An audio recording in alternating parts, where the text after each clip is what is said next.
Everybody. Last minute prepping right there as the music's playing. Yes. We want the longer clip of Ted Nugent on CNN because that was some amazing TV last night. That was a good one. Really was. All right, good morning. Love the news. Oh my God, do I love the fucking news. They've become the news. The news has absolutely, you don't even watch it and go, hey, did you see the news because of the news on it? Mm-hmm. You talk about the news because of how they're acting towards news stories. It's weird. The actual story doesn't mean anything anymore. They're breaking down words every night now. They're the people that are supposed to extract the apologies from people. They're like this new Spanish Inquisition. It's ridiculous. It's extremely. Oh, when you have to apologize, ridiculous. You gotta look all contrite in front of the newscaster as they review what you did, and then you gotta bow your head to, I am sorry. Fuck you. Everyone's just acting, too. It is a pure act. No one cares. Because the news person sits there like... You think they go home and they're all like, oh, I can't, I can't accept that apology. I just can't accept it. Or they're like, oh, that's great. What are the ratings on that fucking apology segment I did? The apology is becoming the biggest fucking joke in this country. Oh, my God, yes. No one needs an apology. No. But the news is pushing this apology agenda forward. It's the whole country is in this apology mode. Right. It's ridiculous. Every day, someone's apologizing for something. Someone's either apologizing or they're being like forced into it. They're being asked to apologize. Why haven't we gotten an apology?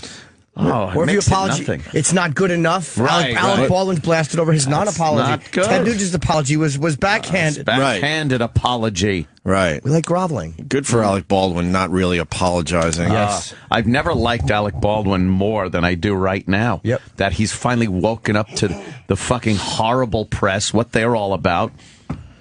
It's an embarrassment. It's all bullshit, man. It's bullshit. They turned on him, too, because he was a very loyal liberal guy for all those causes, and he used the wrong language, and those cocksuckers turned on him and fucking attacked him. He made a lot of money for NBC with that 30 Rock. Yeah. And then they were done with him, and it's time to fucking crucify him in front of everybody. But Alec Baldwin's not taking that shit because he's got that FU money. He says, fuck you. Exactly. That's right. I forgot he was on NBC. Country. Oh, God, yeah. 30 Rock was fucking good. Pretty good for NBC. 6.5 years, right? Something like that. A long time. I don't know. Figure out the last time Tracy Morgan was on our show, and then you'll know how long 30 Rock was on. Yeah, that's true. it's God damn. His last appearance. It's the truth. Yeah. 30 Rock's over. Guess what? Tracy Morgan's knocking on our door again. Really? Yeah. We ain't playing that game anymore. I like Tracy, too.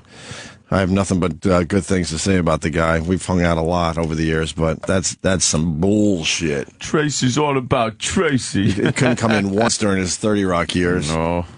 But boy, now that's over, he came a-knocking, and we said, well, maybe next time. I got a couple of dates I got to put. Right. Do you? Judah Friedlander came in all through 30 Rock. Right. Absolutely. Now it's over. We don't want him. Yeah, fuck Judah Friedlander. Now he doesn't have any heat. So what, Ted Nugent said mongrel, and that's a problem? I guess that's a problem. Yeah. And then they dredged up everything he said ever, placed it in front of him, and asked him to, take a case-by-case, instance by instance, and apologize. We're getting the clip, but Erin Burnett got her ass handed to her last night on CNN. She did. Ted doesn't fucking give in. Nah, Ted doesn't play. Ted's in one of these positions that a few people are in this country when you speak your mind. There's really nothing anyone can do to him. He's his own guy. Right. He does his shows. He's got a rabid, albeit, it's not as huge as a lot of other people, but he's got a rabid fan base that goes see him. And they all love the word mongrel. They love the word mongrel. And he just does his own thing. A lot of his base doesn't care about political correctness and whatnot. So he does fine. Mm-hmm. It's like, who else has it? Ann Coulter. There's another one that really can say what she wants with impunity. She doesn't apologize, and no one can really do anything to her. She's her own girl. When you're not under that fucking umbrella of some big politically correct corporation fuckwads umbrella. You can just say what you want. It's great. It's kind of freeing. We have a little of that here, but you never know. We're always looking over our fucking shoulder. That's true. We're always looking over our shoulder. Before I hit send on a tweet, I sometimes give a big consideration as to what I'm putting out there. I've thought, can I defend this? Right. I literally have thought, like, if this is a problem, because I have no faith in people's ability to, like, take context. Yes. Can I defend? Yes, I can. Okay, I have an explanation for it. It's a problem. Mm-hmm. So we'll have the Ted Nugent clip in a little bit here. Yeah, that was a good one. I don't really respect a lot of politicians, if any, I should say. So I don't mind when they're called just horrible things. No, in this day and age, it's they're all fucking just pigs. If they can make our lives a lot easier, then maybe I would start giving them a little respect. Yeah. But until then, I don't respect any of them. They all suck. You were just talking about de Blasio here in New York City. God. Man, is the honeymoon over for this guy. The fucking guy. And then if you're buying his shit about safety and keeping the people of New York safe, I guess the entire New York City. Hold on. I'm going to jump in here for a second because he's talking about a few pedestrians get run over every year, and that number is slightly higher in recent years or this past year. But the number is so minuscule that it shows that most New Yorkers are already safe. Yeah, you're going to have your tragedies every once in a while, no matter what. But it's not an epidemic. It's not like thousands of people are getting run over by cars in New York City. You're talking, I don't even know what the number is. It's less than 100. Taking the personal fucking thing out of it, and that they are human beings that are being killed, and it's horrible. And just the numbers game, just doing the numbers. Right. It's literally insignificant, numbers-wise. Sure. Don't fucking jump on me. But he's jumping on this as a way to pull in money, and that's period, and redistribute wealth, as he loves to say. Right. So here it is. I guess there were 45 or some odd radar guns in New York City. Meaning the outer boroughs? Precincts that he... Okay, not just Manhattan. Right. Okay, gotcha. He's getting 200 more and putting them out to the NYPD to start getting speeders and racking up more money. It's all about him raking in money. This has nothing to do with safety. It's the old revenue stream. Exactly. That these politicians love coming up with. And he figures if you have a car and you're driving in his city, oh boy, you are rich. Right. So you have to give your money in some way, shape, or form so he could then take it and give it out as he pleases. Well, first of all, it's almost impossible to speed in Manhattan. Almost impossible. You got the West Side Highway, which is on the edge, and the FDR, which is on the other edge. So you get a couple speeders on those roads, but in general, the rest of the roads, it's almost impossible. Well, he'll probably to be get putting up them to out speed. there in off hours when you can kind of, goose it down 57th or something, down closer to the east side. Yeah. He'll be picking them off. He'll make the NYPD start handing out some tickets. And now he's just getting mad because the reporters are asking him about his driving safety episode when he was in an SUV. And he doesn't really want to talk about it. He's like, that has nothing to do with it. I'm not going to question the NYPD's driving tactics. Okay. Yeah. So, in other words, it's okay for you. Just don't you do it. Got it. Like everything else these fucking socialist, communist fuckwads do. They love... Not just the social communist fuckwads. I know. They all do it. Everybody. You know that. But he's in there, so... Fair enough. Hey, Giuliani wasn't... he was all for capitalism and free enterprise and shit like that, and... he was an asshole to certain people in this city. They didn't like him. Right. But it sure wasn't the working man or business. Your boy Giuliani did all right, though. Hey... That's the one I'll take as my boy Giuliani. Your boy Giuliani did all right for this city. The second he started smacking those squeegee motherfuckers off the streets. Don't forget, though, a lot of people hated him before 9/11. Oh, they hated him. Then he became America's sweetheart overnight. Remember that? Took 9/11. It took 9/11. You know what we want to say. You got to be careful, though. Boy. That event was... kind of good for him. Oh, yeah. God forbid you say that, but the fact is, America's mayor, they were calling. The numbers show that before 9/11, he was not. He was not that liked. He did a few things that annoyed me, but I liked him overall. Like, I didn't like his Brooklyn Museum of Art. Like, little shit like that bugged me. Like, a little moral policing. But aside from that, I think he was great for the city. After fucking Dinkins, he had such a mess to clean up and did it in relatively short time. He didn't like us, though. He thought we were stupid. As he said, stupid. He was right. And he was absolutely right. Yes. What do you think of that? He's stupid. Yeah, well, we got to put that in the intro. Stupid. Stupid. He actually had a comment about us. The mayor called us stupid. He had a comment about the Opie and Anthony show. Is that when we get arrested, right? Yeah, they're stupid. Yeah. We got that clip somewhere? Stupid. Someone asked him at a press conference, and he had to say, they're stupid. Oh, boy. God, why are we on the mayor's radar? I don't want to be. That's two. I like being under all these motherfuckers' radar. What are you going to do? What you going to do? Hey, so the Todd thing yesterday was What a hit. quite successful. What a hit. Dude, I laughed so hard. I texted Oprah. I laughed. I was in the gym just reading these fucking hashtag mentions. It was so fucking funny. And I was just laughing. People just kept doing it all day and night. I just realized we could get a trending topic every day if we wanted to. If we wanted to. We got this power that we got to be careful with. Monsters out there. I love it. And I loved the fact that those idiots try to spin it like it was all them. They got the Todd show trending on Twitter yesterday. Look what's trending. Oh, is this the clip? Oh no, okay. Look what's trending. Right. Oh, and then they were tweeting things about how it's so great to be on a show that's trending. It's like, really? Did you look at the hashtag? No, they know. Did you look at what? They know. They're just trying to spin it. They're not stupid. Here you go. What happened? I just looked at the app mentions, regular Twitter app mentions. Yeah. I spotted the Todd show on the street, but you open it. I should have known better because it was a fan named Fatty McPoopy Tits. and the picture is a man laying back with his legs open, but he has a vagina. Oh, Jesus. It's a very vulgar photo. That is vulgar. So I guess Todd from the Todd show did a little Vine video because, he Very saw excited. the Todd show trending. What voice did he use? Hey, Sheila, what's trending right now? Who's that? I don't know. Let's look. Okay. Todd show. Todd show. Why wouldn't you redo that, you idiot?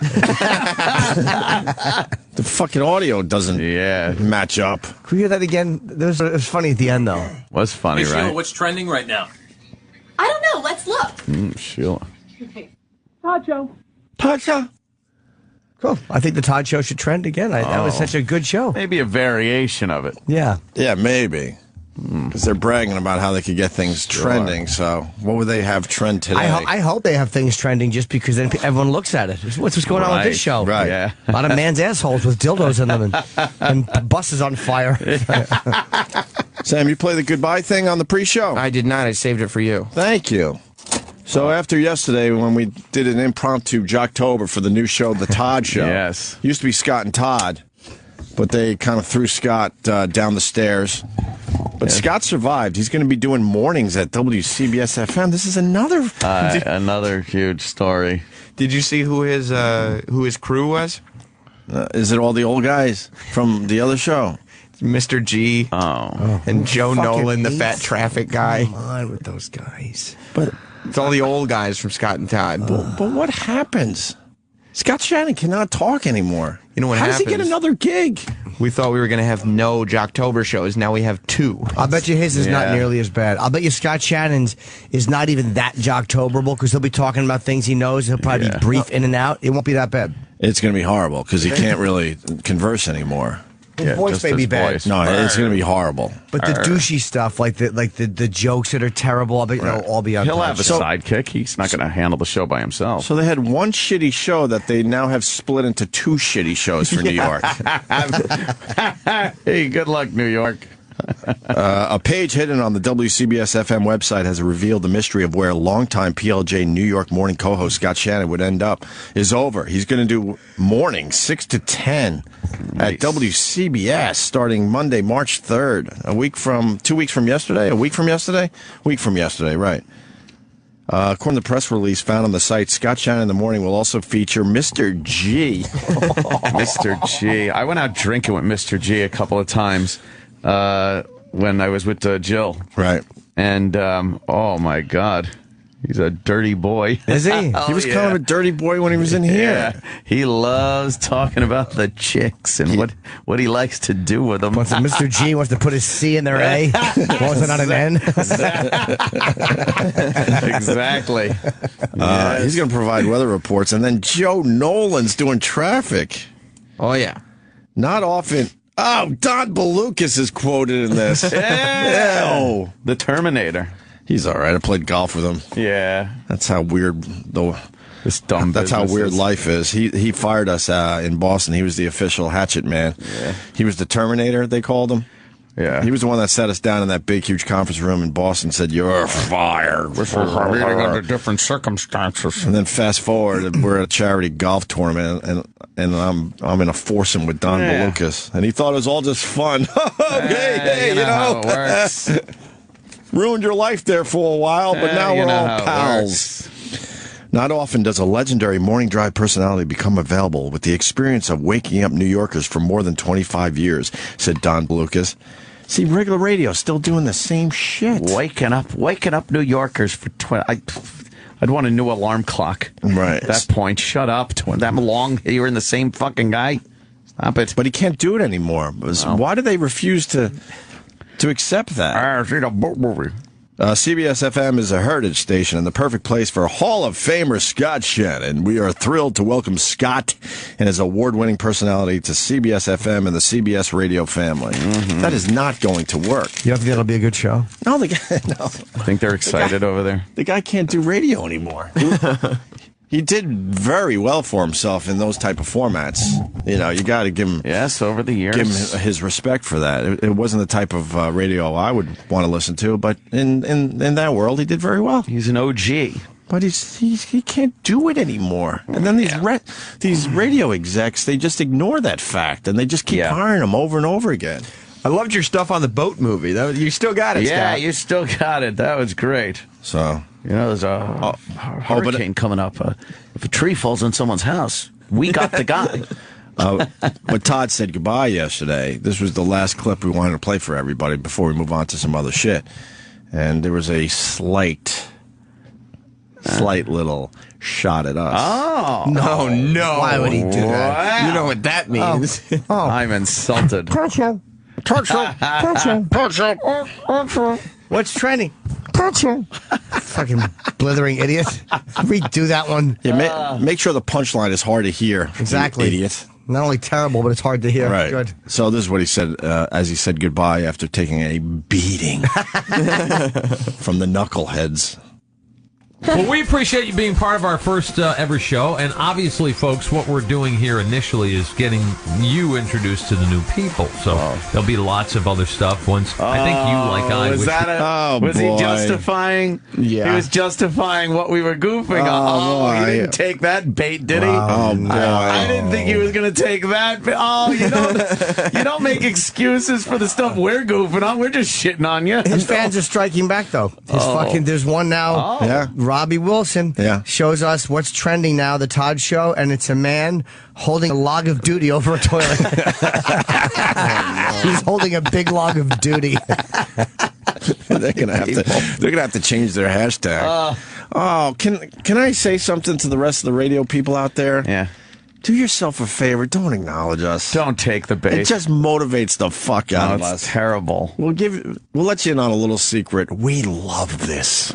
Yeah. And don't forget that Todd took the first shot by saying, "Are you serious, XM?" That's right. We have to defend our company. That's when we said, "Oh yeah, all right. Well, we're breaking out our nuclear warheads. Right. Enjoy." That's right. Well, you guys have always been such company guys. It's only fitting. Right. Exactly. I love these radio guys. They take their little subtle shot at us, and then we're all in. It really is terrible. We just have to destroy their village. It's really terrible. They just take a tiny little shot, and then we drop nukes on them. Yeah. Well, we appreciate you being part of our first ever show. And obviously, folks, what we're doing here initially is getting you introduced to the new people. So there'll be lots of other stuff once. I think you, like I, wish we were 2 weeks down the road, everyone in the room. But that's the process. You know, you have to go through. You want people to meet you and know you. Basically saying, wow, we really sucked on our first show. Yeah. And we're hoping that we'll get a little better as time goes by. Yeah. Oh, did you see the one yesterday? Look at Jimmy's remembering. Dude, this is the one that the one that got me was the picture of the white. It said, "Look, I found the Todd truck," and it was a white guy's anus up with a giant black dildo. And I'm like, that's not the Todd truck. But then a little while later, I'm just scrolling, and there's and the thing is, the Todd show tomorrow on the Todd show, a new way to brush your teeth. And when you open a picture, it was a black guy on his back with his own giant cock shoved in his mouth. I was like, why would they promote that? Hey, man. They're taking credit for trending. Good for them. And learn everything about you. And you can do that on social media as well. And we'll be telling you some stories as time goes on about the new cast members. But I just would love you to open up your hearts to them like you have to me over the last 23 years. And give them a chance, because it's a bunch of good people with big hearts, and they've been working really hard, and we're going to work really hard to make sure you have a great morning. And that's all that really matters. You know, all the other nonsense is nonsense, and people should get a life. So that's all I have to say about that.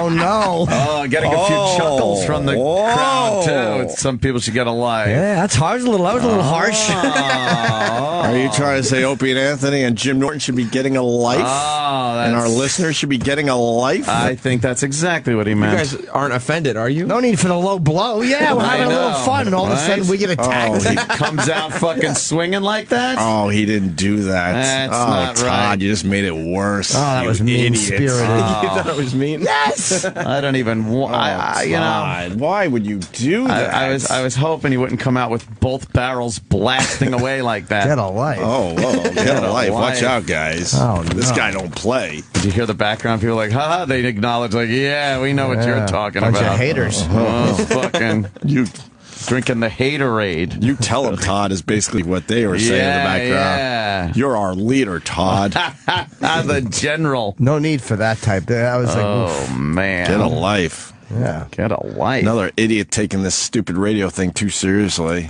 Get a life. Why don't radio guys take this so seriously? They forgot it's just this is Dopey, goofing off every fucking day. Goofy shit. You know, all the other nonsense is nonsense, and people should get a life. So that's all I have to say about that. See the laughter We'll in be the back tomorrow background? morning at 6 Bullying a.m. us. Race Taylor is on the radio next. Enjoy his fantastic broadcast. That'll do it for now, friends. The show is over. Go in peace. By the way, this is what happened as soon as that ended.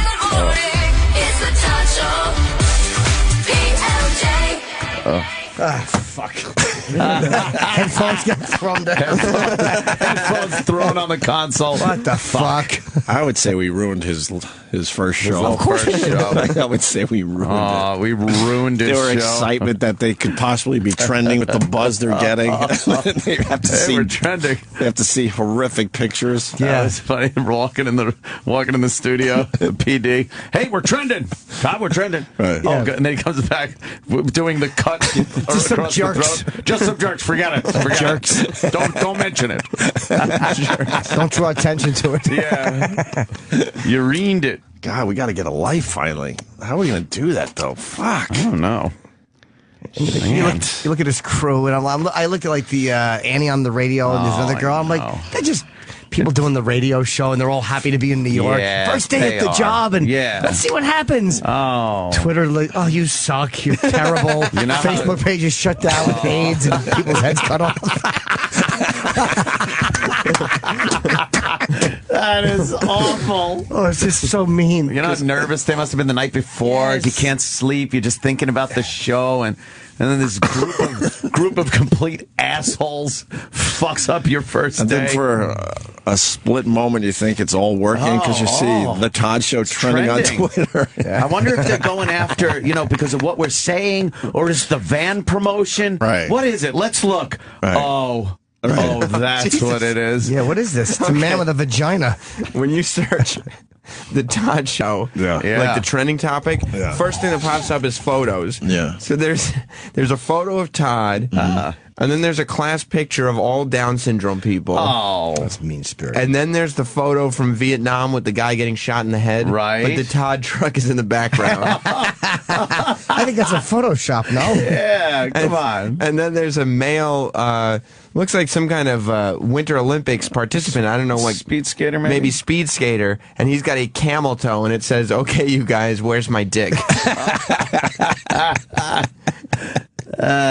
Boy. Yeah. Oh, no, this is not. Wait. Whoa, what why is happened? Mike Francesa chiming in? Oh, he is? Yeah, it says enjoy the Todd Show on many handheld devices, and it's a woman with a giant cock shoved in her hiney and then one in each hand. Jesus. But the Todd Show, listen, I think they should have a great show. Yeah. PLJ retweeted the Todd Show saying, take a pic and post it on Facebook or Twitter with the Todd Show as a hashtag. So they're still going with this There one. you go. And you can win a Todd Show shirt and hat signed by the morning show. They're all in with that. So all you promotion. have to do is send them a picture with the hashtag The Todd Show? That's right. So you might get a hat. You think this person might get a hat? Well, they That's a transgendered person with cum shooting out of her penis. That would get a hat from me. Oh, my God. Might need a hat to cover up the fucking giant boner. The goo in your hair. Yes.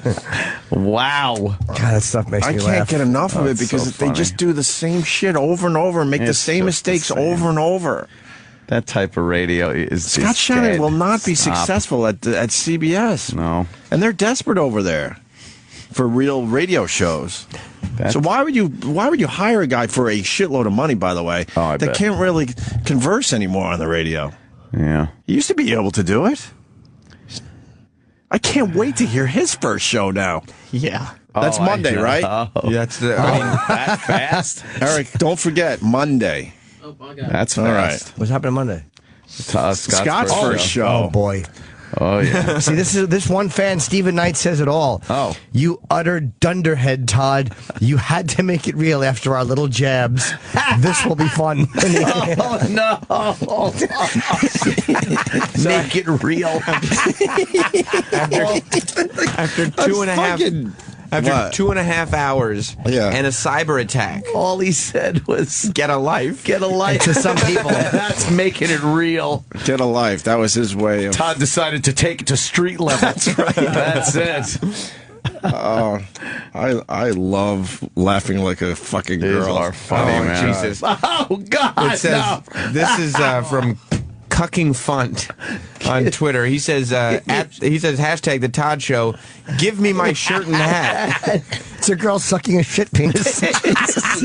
She's covered in shit. Oh, my God. A nice fair-skinned blonde girl, so it really shows up on her face. That can't taste Guys. good. Oh, no, a shit penis. No. Guys, he said get a life. I don't know. Maybe that's getting a life. Oh, okay. Maybe that's her Twitter. Yeah, right. Shit. Yeah. You know how fucking much you must hate when you see a camera in your face, you have to suck a shit penis? Your dreams of going to Hollywood, making a star, and having a great career, sucking a shit fuck. dick. Wow. Yeah, yes, Eric. Another thing CBS FM is doing and has been doing is they're playing more 80s music, and their imaging is starting to sound like the old Z100 from the 80s. They're using the same packages, same. So they just want the old Scott Shannon. Pretty much, they're turning it back into what Scott was in the 80s. Yeah, but he doesn't have the voice anymore. I know. And it's not the 80s. It's not like cutting edge. It's not cool. He did it already. It's Child not- of the 80s, though, you know. Who is? I got a soft spot for that shit. Yeah. Jeez. Yeah. Go ahead, Jimmy, please. Just another picture. It's just not. It's not even worth. It's just. It's just. It says, "Great show, guys. Keep up the good work, Cooper, Annie, and Sheila." And then the picture. It's just a short-haired. It's just a blonde girl sucking dick, but her head is pressed all the way up against the torso of the guy. She looks like a sucker fish. And I'm like, that has nothing to do with the radio show. That just says hashtag the Todd Show. Oh, that's terrible. Eating another Hey, they were guy's bragging ass. that they were trending yesterday, so there you Oh, go. God. Just leave their Facebook alone. It's You just- want them to Yeah. at least have a good day on Facebook. It's just not nice. No, we can't have any connection to that. No, it's like- That would be a major problem for us. Oh, we just don't. We absolutely are not condoning that. Is that a Photoshop? I don't know. It's Todd's face. Todd's face on a looks like on a body with a big boner getting a dick up his ass. I would think that's a Photoshop. Does this fall though. into the get a life category? I think this falls fucking firmly into the get a life category. He actually said get a life. There's, And got chuckles Some from people his need to crew. Get a life. This one's a little confusing. It says hashtag the Todd Show is way better than at Opie Radio. Oh, shit. Hashtag get a life. Hashtag eat at F.H. Riley's Huntington. little plug in there. Oh, I like that. Oh. Wow, that's fucking great. All right. Fun stuff. Bobo's penis. So there's your update on the Todd Show. They fucking Hashtag. decided to keep it going. Yeah. And start a real battle. Yeah, man, we Battle going. we moved on. We moved on, and they we moved fired another salvo. They sure did. What do we have so far? We have Are You Serious XM and Get a Life. And some of those guys need to just get a life. Are we supposed to just stand here and take that kind of abuse? Exactly. While we get kicked around like fucking yesterday's news. It's so immature. Yeah. God, all right. That's funny. Poor crew.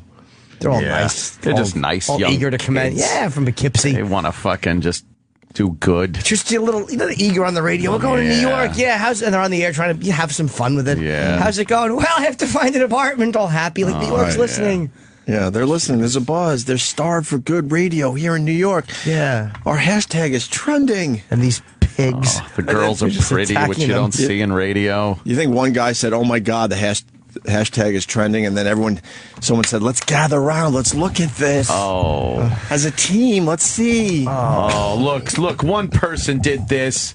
Oh, this is terrible. Right. Can't believe this one person got through. Let's check another one. Wait, what's he holding? Oh. She realizes it's a duty over the toilet. Duty. The man's holding a duty in his hand. And then there's just psychological tricks. Like there's mixed in. Yeah. You can't tell if they're pranks or not because like this one just says hashtag the Todd Show. I don't like this show. Definitely not my cup of tea. Weird. Oh, see. And then they're just like, what if? Then they what if read they that. really don't like us? Yeah. Oh, no, he found the Todd Show. That's not the Todd Show truck. It's just a truck that says cock on the side of it. They would never have that as the station van. Oh, my God. Stop. Jesus. It's a picture that says "Get a Life" and then it's a fetus. Deformed fetus. I have to, come on, It's a Sarah. deformed fetus. It's terrible. They're coming in very quick. It's hard to keep up. After Yeah. Yeah. Yeah. Well, they probably shouldn't have said "get a life." Yeah, I mean, all of a sudden it got to be a personal. It's a picture of Sal in a thong. Dice in With Dice looking at him, studio going, "What the fuck is wrong with these guys?" silenced Troy Kwan. I completely agree with Dice that day. Oh, yeah. Is that a year ago already? I'm getting out of here. Yeah, we're prepping now for the second annual gay off. No, we're not doing the second annual gay off. No, We those called that one the first annual. Well, I thought- Fair enough. Right? I mean, look, if you guys want to fucking keep the tradition alive, Feel free. feel free, but I'll miss that day. yeah, I'll be sick. Oh. Oh, God. Jesus, how do you do that? Oh, God. That guy's sucking his own dick. He looks mean, like Kanye. I mean, we all tried, but Jesus. It's Not many actually are possible. successful. Yeah, some of us are taking yoga just so we can get better at it. Get a life, Jimmy. Get know, a I life. need to get a life. All right. Yeah. Some of you guys need to get a life. Wow, that No. tranny has a one crooked penis. And it says Let me see. time to rise and shine for the Todd Show. And then it's a tranny who's fully erect with a penis sucking a man's penis. Oh, And one penis is very crooked. That's Yeah. parentheses. So now we move on to Michael Sam. Huh? You know, he's gay and he's trying to like make Right. it in the NFL, I guess. It's a big to-do on the sports shows and news shows. Right. Well, because of fuck if they're gay. Jesus Christ, who cares? Yeah. The first gay player in a professional sport Right. in North America. Who cares? I really don't. I don't know what the whole fucking gist is. I know Arizona's got like this thing going on where they want to be able to businesses want to be able to refuse service to gays, which is just weird. I don't get that whole thing either. It's like anything else, I think. If a straight person comes in and they're dressed distractingly or alarming, everyone has the right. You have the right as a business owner to refuse service, but not to interfere with anyone's civil rights in doing so. But how are they going to know you're gay going to an Arizona restaurant? They're going to have like a little pop quiz at the front door or something? I guess if you're canoodling in one of the booths with another gentleman, something like that. So it's odd. I don't know how much tolerance there really is out there for gay people. We get a little jaded here in New York City because, you know, it's very accepted. Because it's everywhere. They're everywhere. Yeah, they're everywhere. There's acceptance and there's holy fuck enough already. But I don't know what it is around the rest of the country. Do we need to be like pushing this like this? If you see two guys canoodling in a booth at a restaurant, does it? Why? Who gives a fuck? Why would that bother move you? Over. Got room for one more? Slide in. Both Exactly. ways. You mind if I grab a hold of those mozzarella sticks? And you know what I'm talking about. They also, I read this article and they said that they don't use that whatever that they said they're going to use to refuse gay service, that probably wouldn't hold up under like scrutiny, and that's never been used in court to deny gay service. So you're saying they would be allowed to use it, or the courts would say you can't use it? It wouldn't work. Like I think whatever I forget the abbreviation, whatever it is that they're trying to push through. Like it's got something to do with exercising religious freedom. Right. Like hey, it's against our religious freedom to have these guys in it, or something like that. You can't discriminate for sexual orientation. No. It's you know. You're not allowed to do it. But are we really that, like, in other parts? Maybe we get jaded in New York. Yeah. And you know, we, like, why the fuck are they still talking about this? Yeah. But then, like, the rest of the country is still kind of doing stuff like that. Yeah. And like, oh, all right, New York and L.A. or San Francisco and a few other places. But we've been under the gun as far as community standards go, too. You know, where as you say something in New York and it's not offensive, but it's offensive somewhere in the Midwest or something. So you do have some kind of right to community standards. Right. I don't know what that is anymore. I don't know how far you can go with it. You know, obviously you can't put a blacks only bathroom sign up. Again, that's a civil rights issue. So to refuse gays based solely on the fact that they're gay is a civil rights issue. I don't think it could be done. I don't think that's right. I don't think it would hold up. I just don't think that's right. That's unbelievable. Who cares about the gays this much? I could give a shit if the entire team is gay. It doesn't fucking matter. By that he means the crew working here. Right, our team. You know, we got a good start in there with Travis, but you know, man, get a life. I should just get a life. You Maybe really need to get a life. I really do need to get a life. It sure makes doing radio fun because this fucking country is getting really weird. It's just getting strange by the day. You really just look around and it's getting odd. Really just odd. Everyone's just a little off. If you care that much about gay guys canoodling in a booth in a restaurant, I think you're gay. And that's like I was going to say there's something going on with you that you're not comfortable with. You're at the very least getting a little titillated when it makes you angry. That it's like, right. Yeah. I think it means you're just not sure of your own sexuality. Maybe you're not sure. Maybe you're a little bi-curious. You can't look at the two guys fucking making out in a restaurant booth or something. It's like, who the fuck? I don't want it. You know what? I don't want my day to be so full of gay. Every day you turn on the news, gay. Just enough. Enough with the gay. Let them just lead their miserable lives like everybody else. There's a story in the paper today, an ex-NFLer who played for the Giants, who was the second gay guy to come out after his career. He was the second, though. They had to say that in the article. Died, 57 years old. That doesn't sound good. And I believe he had the HIV. Oh, did he? The ninja, the high five. And his nickname was Sugar Bear. Oh, but yes. That's today's gay story. That's today's gay story. But he was the second one it's all about to announce he was gay after his career, which is different than announcing while you're still playing, which is a whole thing now. That's probably hard for active. Like now, it's not as bad, but it's probably hard. And I think that's another reason. As much as I hate the NFL's fucking selective morality, they know that they're about to get probably a lot of gay players. Like in the next few years. They already have a lot of gay players. No, I don't mean that. I mean openly, like people who say it. And they're probably afraid that what's going to happen is, hey, faggot, all that stuff in the locker room. Right. They're going to all of a sudden start facing lawsuits for a certain type of work environment. Because it's not like race. Like guys will still say shit like that where they, guys aren't going to call black guys a nigger in the locker room because you get your teeth knocked out. But they might not feel as threatened calling a guy a faggot in the locker room. And all of a sudden, a football team, after this fucking Richie Incognito thing, is going to have to face a player going, hey, this is a hostile work environment. Right. And then the lawsuits come in. It's all fucking tied to cutting off lawsuits. But Charles Barkley said it best. He said there's been gay players throughout history. We all know it. Yeah. We all knew. This is not a big deal. Well, hey, Vinny in the squad. Hi, how you doing? Just what happened? Hi. I just got a text. Oh, the squad's listening to the show nice. today. Let's say hi to Larry in Washington. Larry. Go get him. Hi, Larry. Good morning, boys. Welcome aboard, Larry.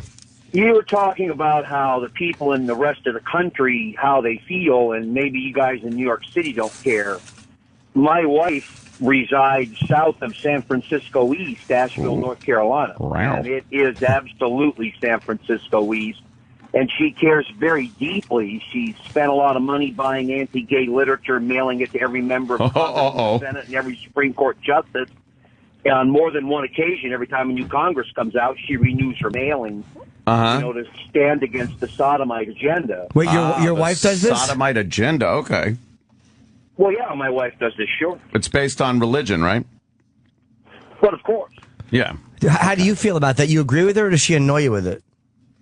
No, I completely, totally agree with her. The Bible is unambiguous on that point. That's There's true. No gray areas when it comes to sodomites. It is called in the Bible abomination. Absolutely right. And I guess I also think that if you don't honor your mother and father, you should probably be killed or whatever the original penalties in the Bible were. Yeah. Well, there were original penalties in the Mosaic Law, but the Mosaic Law had a purpose to identify sin and to let man know that there was no way man could live up to the standards of the law. Don't people, when they speak about religion, sound kooky? Yeah, it really... I don't know. No disrespect, sir. I'd rather not have an afterlife if this is what it's all about, is what it comes down to. I'll accept the fact that my soul turns off like a fucking computer. I don't give a fuck.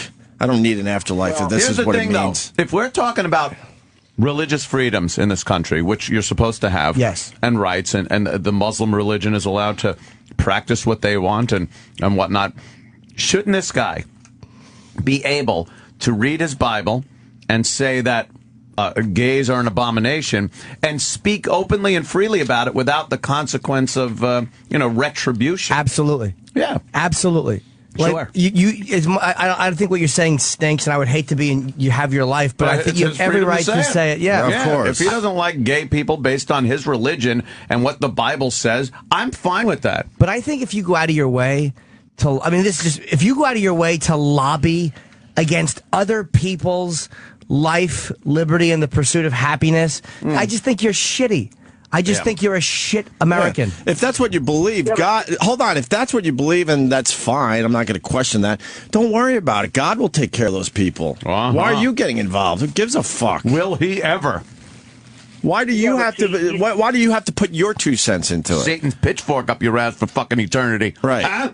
And it's safe to say, Larry, that there's someone. What the Bible says do. But there's safe to say the odds show that there's probably someone gay very close to you that you don't even know about, or on the phone with you right now. Larry, it's just silly. Larry, what are you doing? Like, why do these people have to get involved? If you believe in God, God will fucking do his thing. Don't worry about it. The creator of black holes and the universe and light years and space-time bending cares. If someone is sticking a dick in another fucking creature with the same genital, like, come on, dude, it's nonsense. Cares? Yeah, but see, that's not correct either. Ugh. I mean, it's not about like or don't like. It's about right and wrong. It's what we believe is right. Yes. And what they believe. Adam and Eve, Adam and Steve. I know. Once again, the show's not questioning what you believe, but why do you have to get so involved with it if God, in the end, will take care of all that? Oh, he will. All right, so then you have nothing to worry about. Yeah, he will. You're right. He's I'm not terrific. worried about anything. You're thinking I'm worried. I'm not worried. No, you're right. He's terrific. He's doing a good job so far. Terrific job. All right, Larry. You're a good point. Like you and your wife keep mailing out those flyers. All right, hold on a minute. Tom in Virginia wants in. Tom, you're on with Larry. Hey, Larry. North Carolina is like the barbecue capital of the world, and the Old Testament says you can't eat pork. So what are you doing there? You're picking and choosing that? Well, the Bible says don't eat pork because pig is an unclean animal and it's not good for you. What motherfucking shaman pig? That Arnold from Green Acres. But are you eating pork? Because that's against... I mean, if you want to eat pork, that's your business. My wife doesn't eat dead pig, and she gets extremely upset. You hear what he said? That's your business. But what about the other? That's yeah, what your about business? the gay people? Why aren't you lobbying against that? If the gay people want to eat dead pig, let them eat dead pig. We're just trying to point out to our lawmakers that it's wrong. And how come you're not writing to lawmakers? Whoa, Larry, how come you're not writing lawmakers having these pork stores? Why not? Aren't you asking for them to be outlawed? Because Mosaic law is not a requirement under the Bible. If you want to live properly, you will stay kosher, and you'll be blessed for staying kosher, and you'll be extremely healthy. But see, when we, like the people state of North Carolina, decided to change our constitution to not allow gay marriage. We don't allow it in the state of North Carolina. I think it's a lousy move. County, and you, Larry... Let me continue, sir, please. It's extremely important. It's not important, Larry. It's garbage. It's garbage.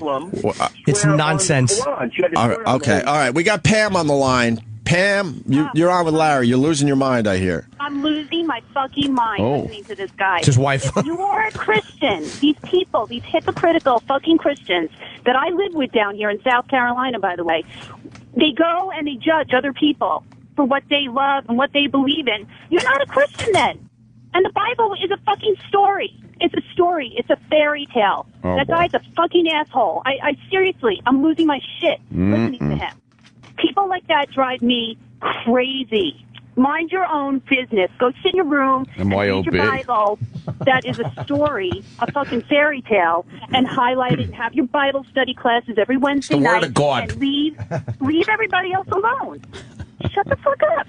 All right. Thank you. Sorry, I'm done screaming. All right, thank you. Anthony in Staten Island. Anthony. Oh, I'm here. The Bible also mentions that God is the only true judge, and it shouldn't be up to man to do so. And it also tells you at what length you're allowed to beat your slaves. So I'm guessing slavery should be reinstated? Larry? I've already talked to you guys about slavery when you brought up that exact point, and I explained how slavery was in the Bible days, and slaves had Bible days means the Bible, dude. That's where it's written, dude. If it's written in the Bible, isn't it supposed to be law? But you're not understanding what I'm trying to say. I'm not talking about loving them or not loving them. I'm saying their actions are wrong. There's difference between right and wrong. Their actions are wrong. Bullshit my entire life, so don't tell me I don't understand. Hey, look, you know what it's like? It's like, let's say, murder as a crime. Hey, it's like murder as a crime and speeding. You know, they're both technically, you're breaking the law in some fashion, but gay is like murder. Right. And, you know, eating pork is like a parking ticket. Yeah. No, but that's not what it says. That's not what it says. Oh, Larry. Let me ask you, Larry. Literal ass. You'll know the answer to this. I honestly don't know. I've heard it debated, but you'll probably know the answer. How many times is homosexuality mentioned in the Bible? I don't know how many times sodomy is mentioned in the Bible, but I know in the book of Ephesians it claims to be called abomination. And when Paul wrote to the church in Corinth in the book of Corinthians, he told the church of Corinth not to look down their nose on sinners against sinners because such down the were balls on your nose because they were looking down their nose at sodomites as being sinners. And Paul said, look, you are sinners as well. They need salvation. They don't need condemnation. Their own actions condemn them. Who's salvation? Yeah, exactly. So like salvation and Manny. Yeah, Mannyvation and salvation. Salvation. You know, Larry, I know there's a lot of, you're representing a lot of people's point of view in the country. You're not like, you know, I understand that. You're not rogue. I find it embarrassing and repulsive, and I'm sure you find my lifestyle and beliefs the same way. Oh, sodomite. So, fair enough. Let me say hi to Joker. One more. Joker, L.A. or Louisiana? Louisiana. All right, you're on with That Larry. guy's full of shit, man. Uh-oh. Why do you guys take Larry's fucking call? And I'm only saying this for Opposing viewpoints, sir. Yeah, and Larry's not alone, dude. He's not the only guy who feels that way. Yeah, okay, Jimmy. No, but he's not. Here's funny. He's not. All There's the huge people in amount. North Carolina that are railing his wife while he's out there Dude, driving.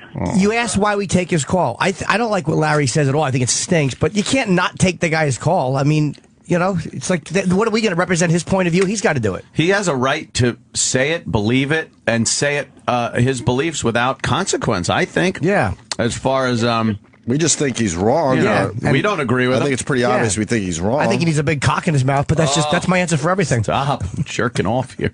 How childish was that? We both just said. No, terribly. Consequences, I do. I understand speech has consequences. I can get hung up on immediately by saying one thing.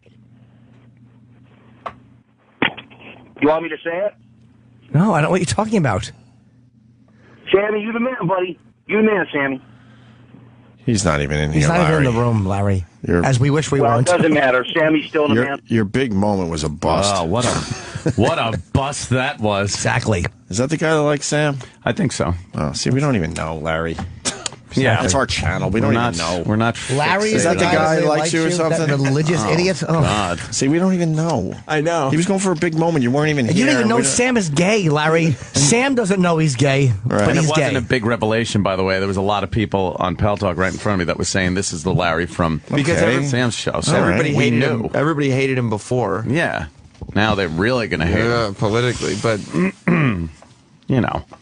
I just don't understand why they have to get so involved. Right. If you believe in your God, Right. your God will take care of all that. You know, go to church, pray for the gay people, pray for their salvation, pray that they find the right way to live their life, adhering to the words of God. But to go out and get literature and give it to people and say that you need to do things to interfere with their right to live is a weird. I don't understand that. We don't know anything about Larry, but the odds are good that there's someone around him that is gay. Absolutely. Whether it's an uncle, an aunt, Larry himself, a kid. I don't who know if they have knows? kids, but the odds are pretty strong. So how are you going to handle that if that ever comes out, Larry? Well, you just disown them and never speak to them again. It's just a bizarre way to live. To obsess that much over what somebody else is Look at doing. this big queen. Just Yeah, for you guys can't see, but Kenny just sashayed into the room wearing an overcoat and a fucking crown. But if you if that's what God is, and I don't believe that, he's just A lot of people saying I'm a Christian, and I think Larry's a prick. So he is a prick. But all right. There are people that adhere to that old school thought they're dopes. on the Bible, you know. This started with the Michael Sam video that we didn't even really get to. So we'll do See that what after the happens? break. And see what happens, though, when you talk about the gay? Exactly. And this is what happens on TV, and this is why they push it and stuff, and we have to hear it every day. I don't care about the gay. It's because there's people like, and I shouldn't say loud, but there's people that feel that way. Right. So, it's like we hear you got gays and go, all right, enough already, you're gay, we get it. But that's what they deal with. It's hard to push that agenda on, people that really hold on to that Bible. Yeah. Wow. And that's in a way why you have to legislate certain like civil rights things, because you could feel how you want, but you can't have a guy not live the same fucking get the same rights as you have. But the civil rights also protect people's right to religion. I agree. And it is.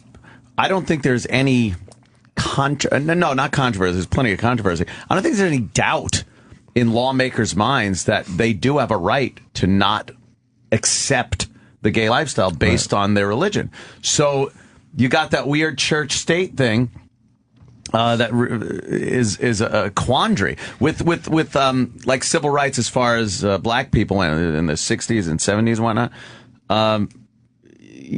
There's no religion that says that we should keep black people separate from no real. But weren't they were using the Bible? Of course they were trying. Same thing. It was a little shaky there, But with the gay issue, it's a lot easier for them to grab the Bible and say, "Look, this is our right under our religion, which we have the freedom to practice here in the United States."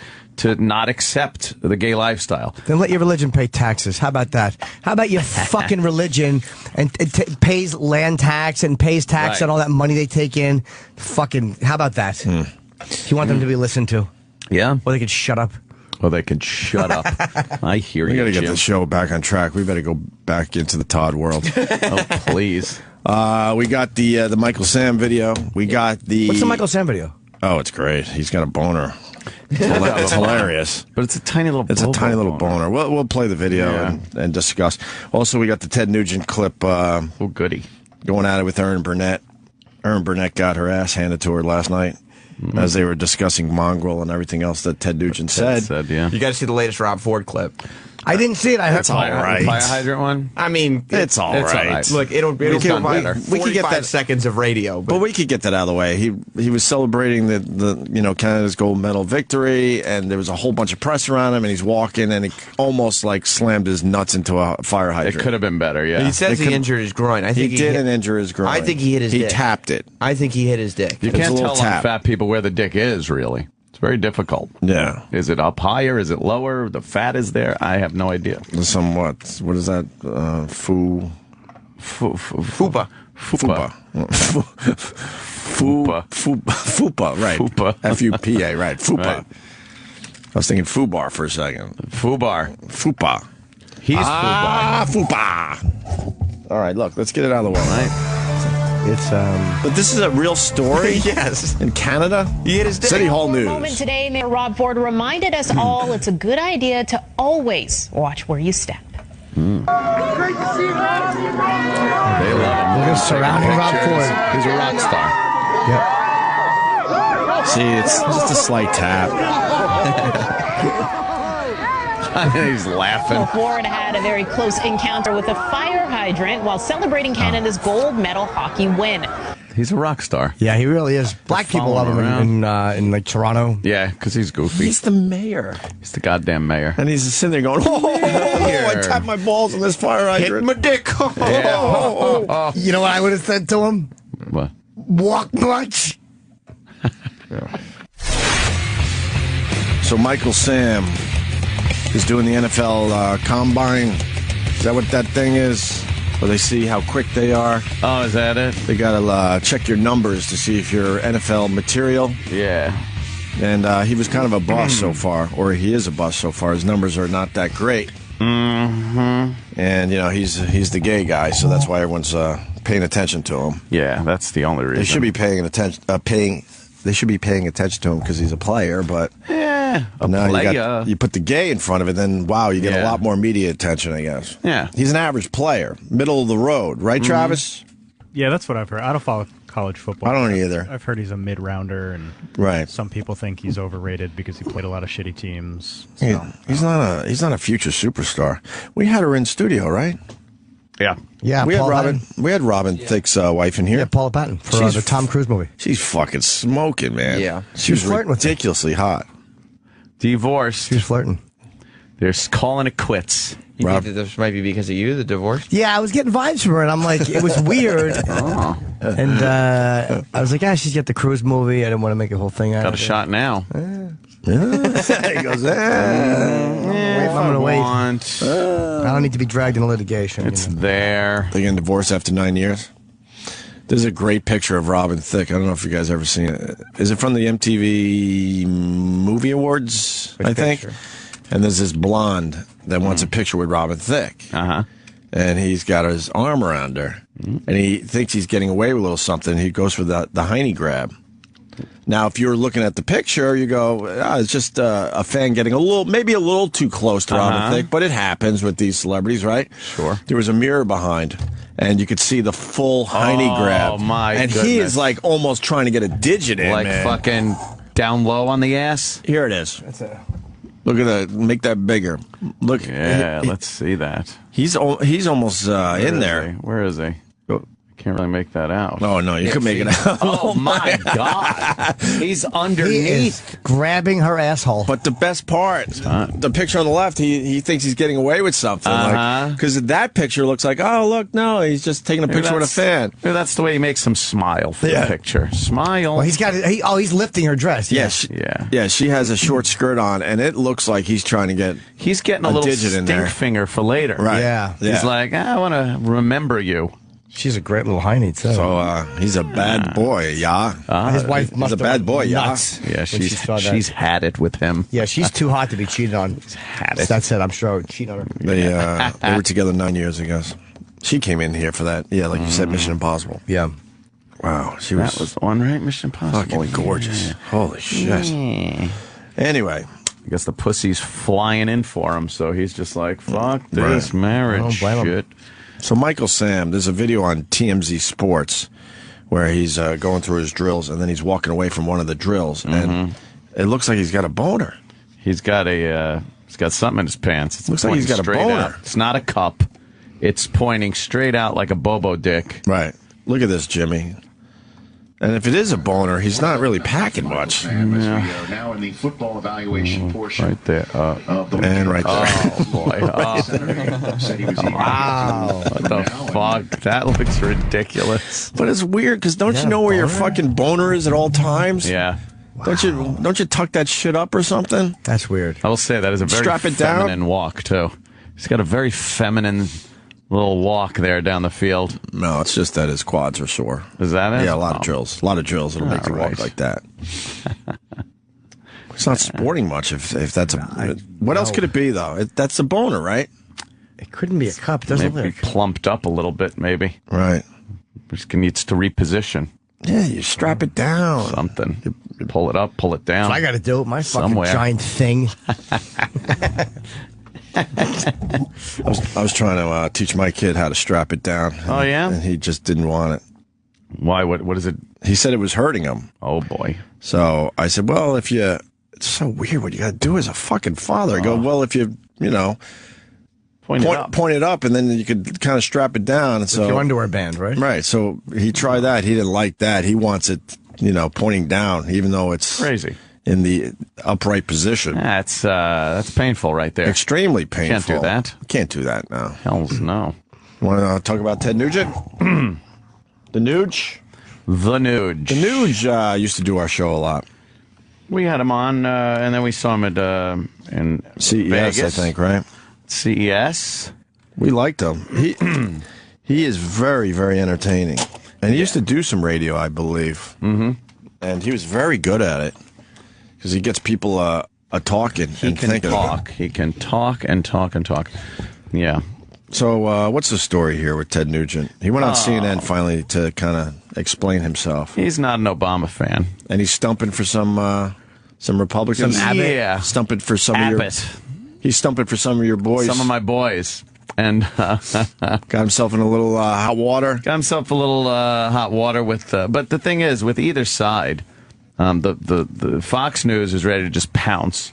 And MSNBC, CNN, and then all the rest are ready to pounce on the other side. Right. So they look for anything. And then, Ted Nugent's one of these guys. He says what he wants. Says what the fuck he wants. And, they're treating him like he's one of these guys that'll cower under interrogation. Pressure. Right. But he didn't. The reason I think he apologized at all is because the one thing they can take from Ted is they can distance themselves from him. That's all they can do. It's the same with Ann Coulter. They're like, Ann, she writes books, she'll get published, but they can distance themselves if you say something so crazy that they can't be associated with it. And that's why Ted, with this one, was like, all right, trying to do a little damage control, because he wants to be able to stump for these guys. He doesn't want these conservative politicians going, look, man, you're saying shit that I can't be associated with. Right. And he also knows, he's seen this shit. You can't just not say anything because the news spins it out of control, and that's all the people hear. And now you got his side out there. So he's smart in that way. Well, Erin Burnett, I watch her on CNN. She tries to come across tough, but she's not that tough, really. And she was in over her fucking head with Ted Nugent. Yeah. Absolutely. Ted Nugent knows a lot of words. He can talk. He knows a lot of good words. Boy, and tries to use them all in every conversation. He comes across He's a bit of an ass at times. He's a bit of a blowhard. He's done it on our show, where we try to challenge him on stuff, and he basically tells us we're not smart enough to understand. So Jimmy used to do that great impression. Let Uncle Ted. You just sit back, and Uncle Ted was his S's, by the way, are fucking so distracting. Cat scratch fever. Cat scratch fever. Stranglehold too. Yeah, stranglehold. My S's are strangling me. Dude, his S's are fucking really bad. Yeah, they're pretty bad.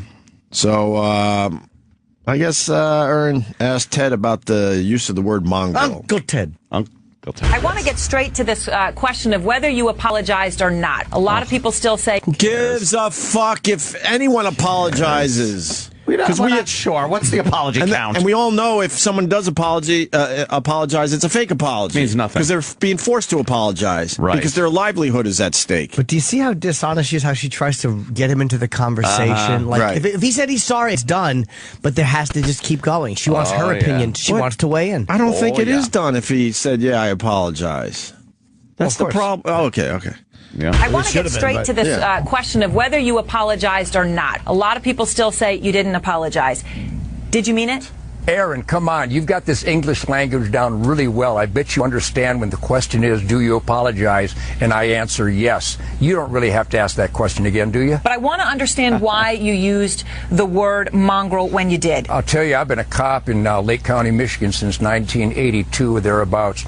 I conduct federal raids with the DEA and ATF and the U.S. Marshals and the FBI and Texas Rangers and the heroes of law enforcement. And we're rearresting fugitive felons who are let out of their cages after murdering and raping and molesting children, carjacking. We keep going after these guys. The adrenaline is something like you'll never experience. I hope you never have to experience it. But when we're done with these kinds of raids, we get together and our hearts are broken that we have to face these monsters, and we call them mongrels. We call bad people who are destroying our neighborhoods mongrels. I knew of no racial reference. Mm-hmm. I don't believe that he knew of no racial reference. He might have meant it not racially, but come on, you're not stupid, Ted. Yeah. But again, it's just, he's doing damage. But also, you gotta sit there and defend yourself. Yeah, of course. And here's another thing is, if you don't like somebody, you'll call them the worst thing ever. So why do we think we're going to hold back a couple of notches? Why do we make believe that doesn't happen? Right. When you're mad as a person, you don't go, boy, I really can't stand this person, but I'm going to pull back a couple of notches on what I say, especially like privately or something. You'd say it anyway. You're going to say it. People didn't like George W. Bush, and they called him fucking Hitler. Yeah. Just terrible things. But because he's a white guy, it can't be misconstrued as racist. I wasn't a big Bush fan, but to call him Hitler, that's pretty brutal. That's pretty fucking brutal. That Hitler word is thrown around, too, like to the point where it doesn't mean anything anymore. Like racist. I mean, I get called racist constantly. No. I don't even fucking give a shit. By that guy in the mirror. Right. You racist. He called Obama a mongrel, right? Yeah. All right, so is that worse than calling Bush Bush Hitler? No. I think they're both extremely offensive and whatever. But if you're angry with somebody, don't put this phony morality on your anger, because it's fake. People, when they're pissed at someone, they will say or think awful things about that person, and words do come up. I mean, the most liberal person in the world, I don't give a shit. If somebody does you wrong, you're going to look at them and pick the worst possible fucking thing you can call them and at least think it. It continued. Let me ask you about something else you said about the president, though, since you're saying there was nothing racial about it. I'm hoping you can explain a certain word here. In that same conversation that I played for you where you used subhuman mongrel, you also said this. A lot of people would call that inflammatory speech. Well, I would call it inflammatory speech when it's your job to protect Americans, and then you ask you to look into the television camera and say, what difference does it make that I failed in my job to provide security and we have 4 dead Americans? What difference does that make? Not to a chimpanzee or to Hillary Clinton. I guess it doesn't matter. Chimpanzee? Yeah, Erin, I appreciate you playing that. Do you really think that I reference any race It is a primate. I call my buddies in my band chimpanzees when they miss a good guitar lick. Come on, give me a break on that. I referenced no racial overtones there whatsoever. I was referencing people who would look in the camera with... I don't fully believe that. I do not believe him at yeah. all. I don't think he was trying to be. I don't think he's being like black people are chimpanzees, but I think he said that about Obama. And why can't you? I'm not saying you can't. I don't believe his explanation. But for on a news program to be like trying to get him on language like this, who gives a shit what he calls fucking Obama? He's a guitar player. Would Erin Burnett be questioning Nicki Minaj the same way about saying nigga 42 times? Of course, is it 42 times? Yeah, I think so. What did Jesse Jackson call Obama? He said he's talking down to niggas. I'd like to rip his balls off. Right. How about you get him on there and talk about how he was talking about ripping the president's balls off? How about that? Instead of Ted Nugent, the guitar player, the Detroit City madman. Instead of just words, that's like a violent... That's a violent act. He imagines he would like to do. He has a lot more pull with people than Ted Nugent does. I mean... It's just hypocrites. Overtones there whatsoever. I was referencing people who would look in the camera with there's 4 dead Americans in Benghazi and refuse to be accountable and say what difference does it make. In fact, my whole life is dedicated to my black heroes, my black musical heroes, and you know that. I have not a racist bone in my body. That's the Saul Alinsky propaganda ministry running amok like your goofball friend Paul Begala, who claims that I has been. I just celebrated my 50th greatest tour. Ted, I know 50 one thing. years. Number one guitar player in Detroit last year. I'm a black guitar player from Detroit. Get over it. All I know is that if I called the president, who is a black president, a chimpanzee, I would and should be fired because it is a racist thing to say. I didn't call the president. Well, then who are you referring to? Never called the president a chimpanzee. Not to a chimpanzee Never, or to Hillary Clinton. Not trying to. Who's the chimpanzee? You think I hesitate? People who support that it doesn't matter 4 Americans are dead. People who looked into the television camera and said the people you're referring to. Well, I will leave it to our viewer to decide whether that was a direct reference to the president or not. It was, and I think Ted. It was. I don't think he was thinking black people. I think he was just in one of those things where you'd say something stupid or lousy about someone. Thank you. Yeah, that's all it was. But she's trying to get. But he can't own up to that one. She's trying to get him. Yes, she is. She's trying to get that got you moment. She's trying to get him. The news loves that got you moment. Don't they ever? Don't they? Good for fucking Ted. Yeah, I like the way he handled him. There's a little more. I wanted to ask you something that obviously is personal to me as well, and that is that this isn't just about the president in terms of the things that you say and how you say them and the tone that you have for your base people. Women in particular, here are some of the words you've used to describe Hillary Clinton. I obviously can't say them on this program, but they include the toxic C word, worthless bitch, and 2-bit whore. These are all things you've used to describe her. And my issue is whether you agree with her politics or not, there are people who listen to you and care deeply about what you say. How can they not be offended by terms like that? Well, Erin, I have a very important advisory board. I've got 9 wonderful kids and 11 grandkids, and they're constantly telling me over the years, Dad, honey, quit calling people names. So I'm stopping calling people names. Are you going to say that you're never going to call people names again? Live on Erin. They're there trying for the gotcha moment, and she's going to get it too. Say, and for the record, right? Oh God, everybody's got to be. You used to have the right on the record. You used to have the right to be offended in America. Remember those days? It's just you used to have that right. The right. Now it's just not okay. Again.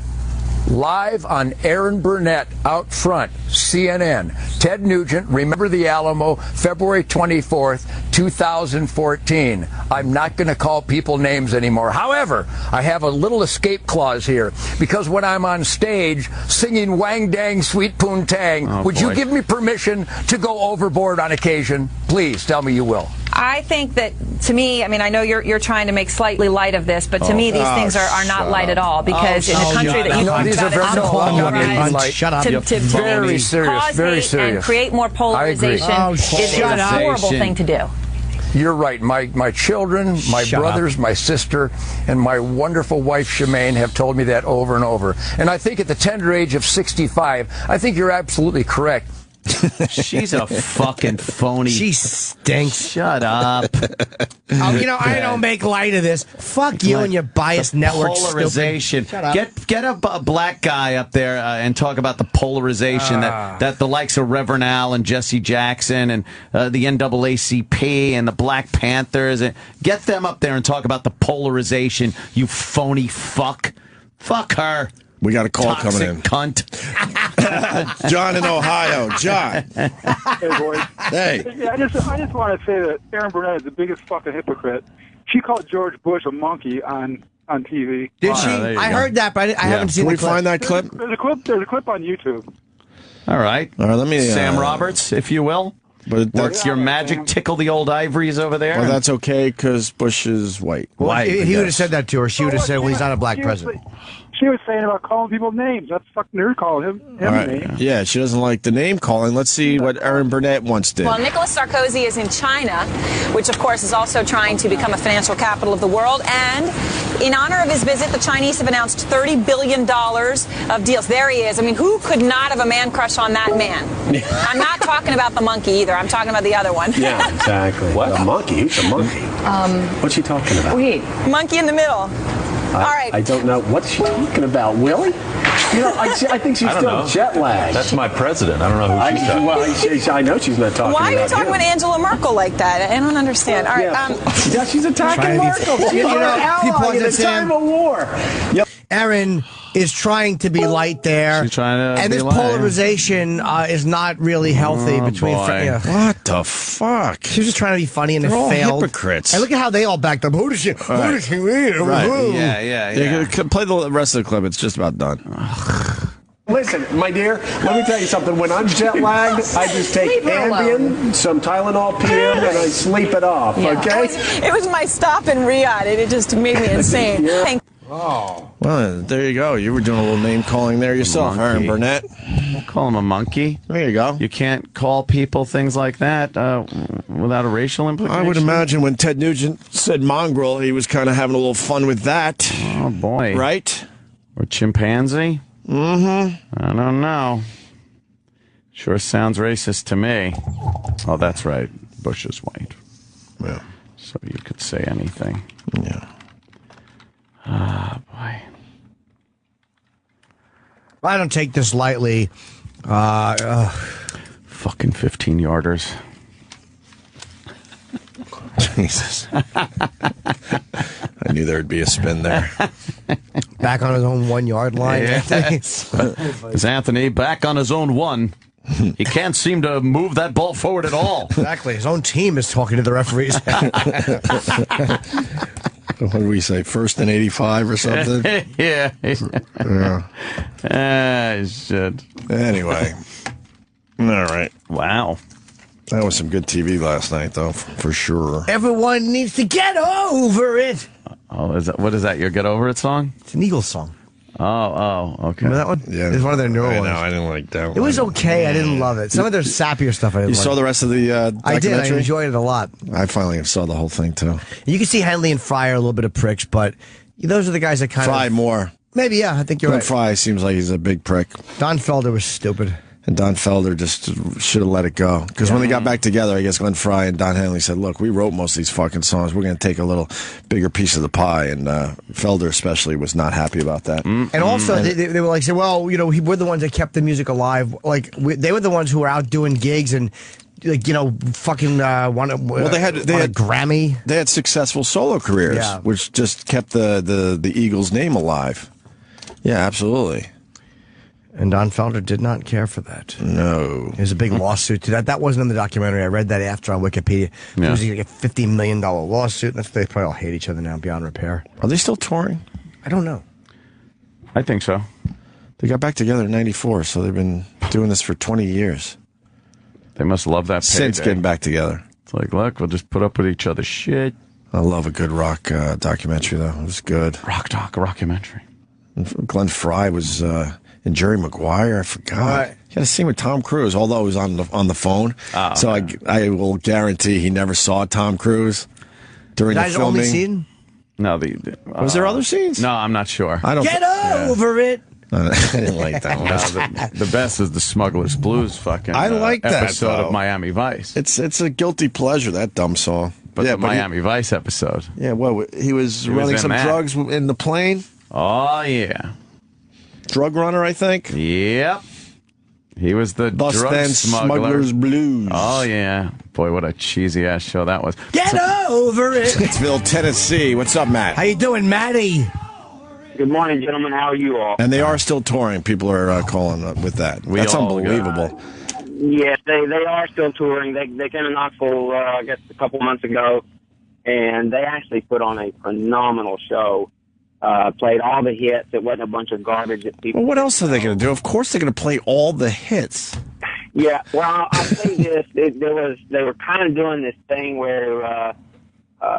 Glenn Fry came out first with Don Henley, and they went through this whole storyline about how they played together for the first time, and then they'd play a couple songs, and then another guy come in, and they'd tell a story how they met him. And I'll say this: Glenn Fry is a douchebag. Oh, that's all. Why is he such a douchebag? You could tell on stage that he was a dick. You could tell on stage from fucking... How far away were you? Language, I was probably 30 rows back. Oh, and you could tell. I could tell. Mm-hmm. I'm no body language expert, but He kind of gives that vibe off. Yeah. So. He does. You could tell he's a pompous asshole. What was his, and to be honest, he's great in the Eagles, but I didn't like his solo stuff at all. No, you didn't like Smuggler's Blues? No, what is that? What was the other song he had? I think he's fucking terrible. He had, they had the other one in the documentary. He had the other one. Fuck. I don't know. What's another Glenn Fry solo song? He had a few. The heat is on. That was him, right? Oh, The right. heat is on. What a terrible song. But it was a huge hit. That was a huge song for a while. What was that from? It was from a movie, Beverly right? Hills? Beverly Hills Cop? Beverly Hills Cop. It was, Damn, right? that was a huge huge song. Terrible big, yeah. But this reminds me of every type of music I hated in the 80s, the dumb horn. You can do this, the 80s dance. Right. I'm going to do the 80s dance.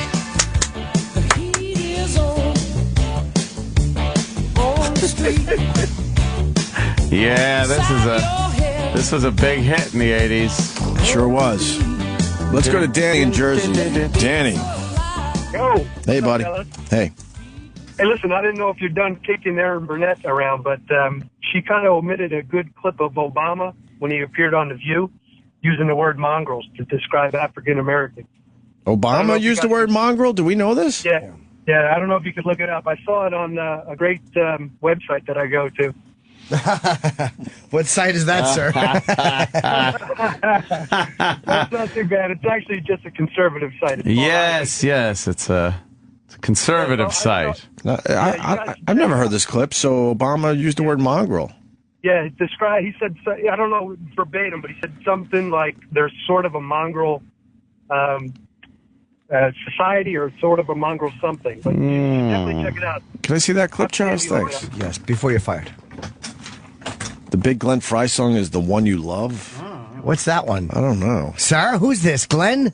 I don't know. We'll have to go. We're Don Henley? We're doing two things at once right now. Henley? Is this Don Henley? I enjoy your music very much. I do very much. Glenn Fry was marvelous, but Don Henley was really the heart and soul of that band. Here it is. I love this program. To follow up on Whoopi's question, you do not describe yourself as a black president, but that's the way you're described. Your mother was white. Mm-hmm. Why would it be helpful, or why don't you say, I'm not a black president, I'm biracial? Well, you know, when I was young and going through the identity crises that any teenager goes through, I wrote a whole book about this. Yes. Did you? God, the ass slapping. It's the president. All right. You know, part of what I realized was that if the world saw me as African American, then that wasn't something that I needed to run away from. That's something that I could go ahead and embrace. And the interesting thing about the African American experience in this country is that we are sort of a mongrel people. I mean, we're all kind of mixed up. Oh, wow. Okay. Oh, boy. Yeah. See, it's just all bullshit. It's all over the only place. only they can use the word mongrel, I guess. I like Barbara for asking. That's got to be 5 yards. That's not even. Yeah, it's a 5 yarder. Mongrel's probably 5 yards. I like Barbara Walters for asking anything about race, though. Yeah, she was fucking tiptoeing through the tulips, though. No, but it's still. You hear a voice? With her stupid bracelets rattling. What you're a black man. Can I say that? I like the chance. It would have been better TV if Erin Burnett had Ted Nugent with the mongrel thing and then plays this clip. Yeah. That would have been some pretty solid reporting right there. Ted would have went and then have a nice discussion about it. Nice. Do you have the radio of this? I asked Sam to find the radio. Can you just listen to Ted for 1 minute? Like, you couldn't pick it up in the video clip, but just listen to his voice. He's unlistenable when he talks. But just the radio piece of Ted Nugent apologize. Mediaite. Like those guys. I like that song. Subhuman mongrel is a derogatory term. Most people agree with that. Did you cross the line by calling the President of the United States of America that? And if you saw Barack Obama, would you apologize to him for saying that about him? Yes, I would. I did cross the line. I do apologize, not necessarily to the president, but on behalf of much better men than myself. Oh, wow. Like, the best governor in America, Governor Rick Perry, the best attorney general in America. God, just think if America had an attorney general. Got a little canary on his shoulder. Like we do here in Texas. So on behalf of those professional politicians and those who put their heart and soul into representing we the people so accurately, like the gentleman I just mentioned, wow. I apologize for using the Street Fighter terminology of subhuman mongrel instead of just using more understandable language such as violator of his oath to the Constitution, the liar that he is. The president lied when he said we can keep our doctors and we can retain our health care, period. And that his Department of Defense and Department of Justice called the Allah Akbar terrorism at Fort Hood workplace violence. Those are the real offensive occurrences in America. So yes, Ben, I apologize for using the term subhuman mongrel, and I will try to elevate my vernacular to the level of those great men that I'm learning from in the world of politics. Wow. That's unlistenable, right? Yeah, it really is. Wow. I was just waiting for the next S word. Is he a tweeting motherfucker? Holy shit. More on the... Oh, my God. Okay. Learned a lot here What today. you drinking, buddy? What happened? It's Chip focusing on stuff that's not going on. It's not going on with the conversation. John in Pennsylvania. John.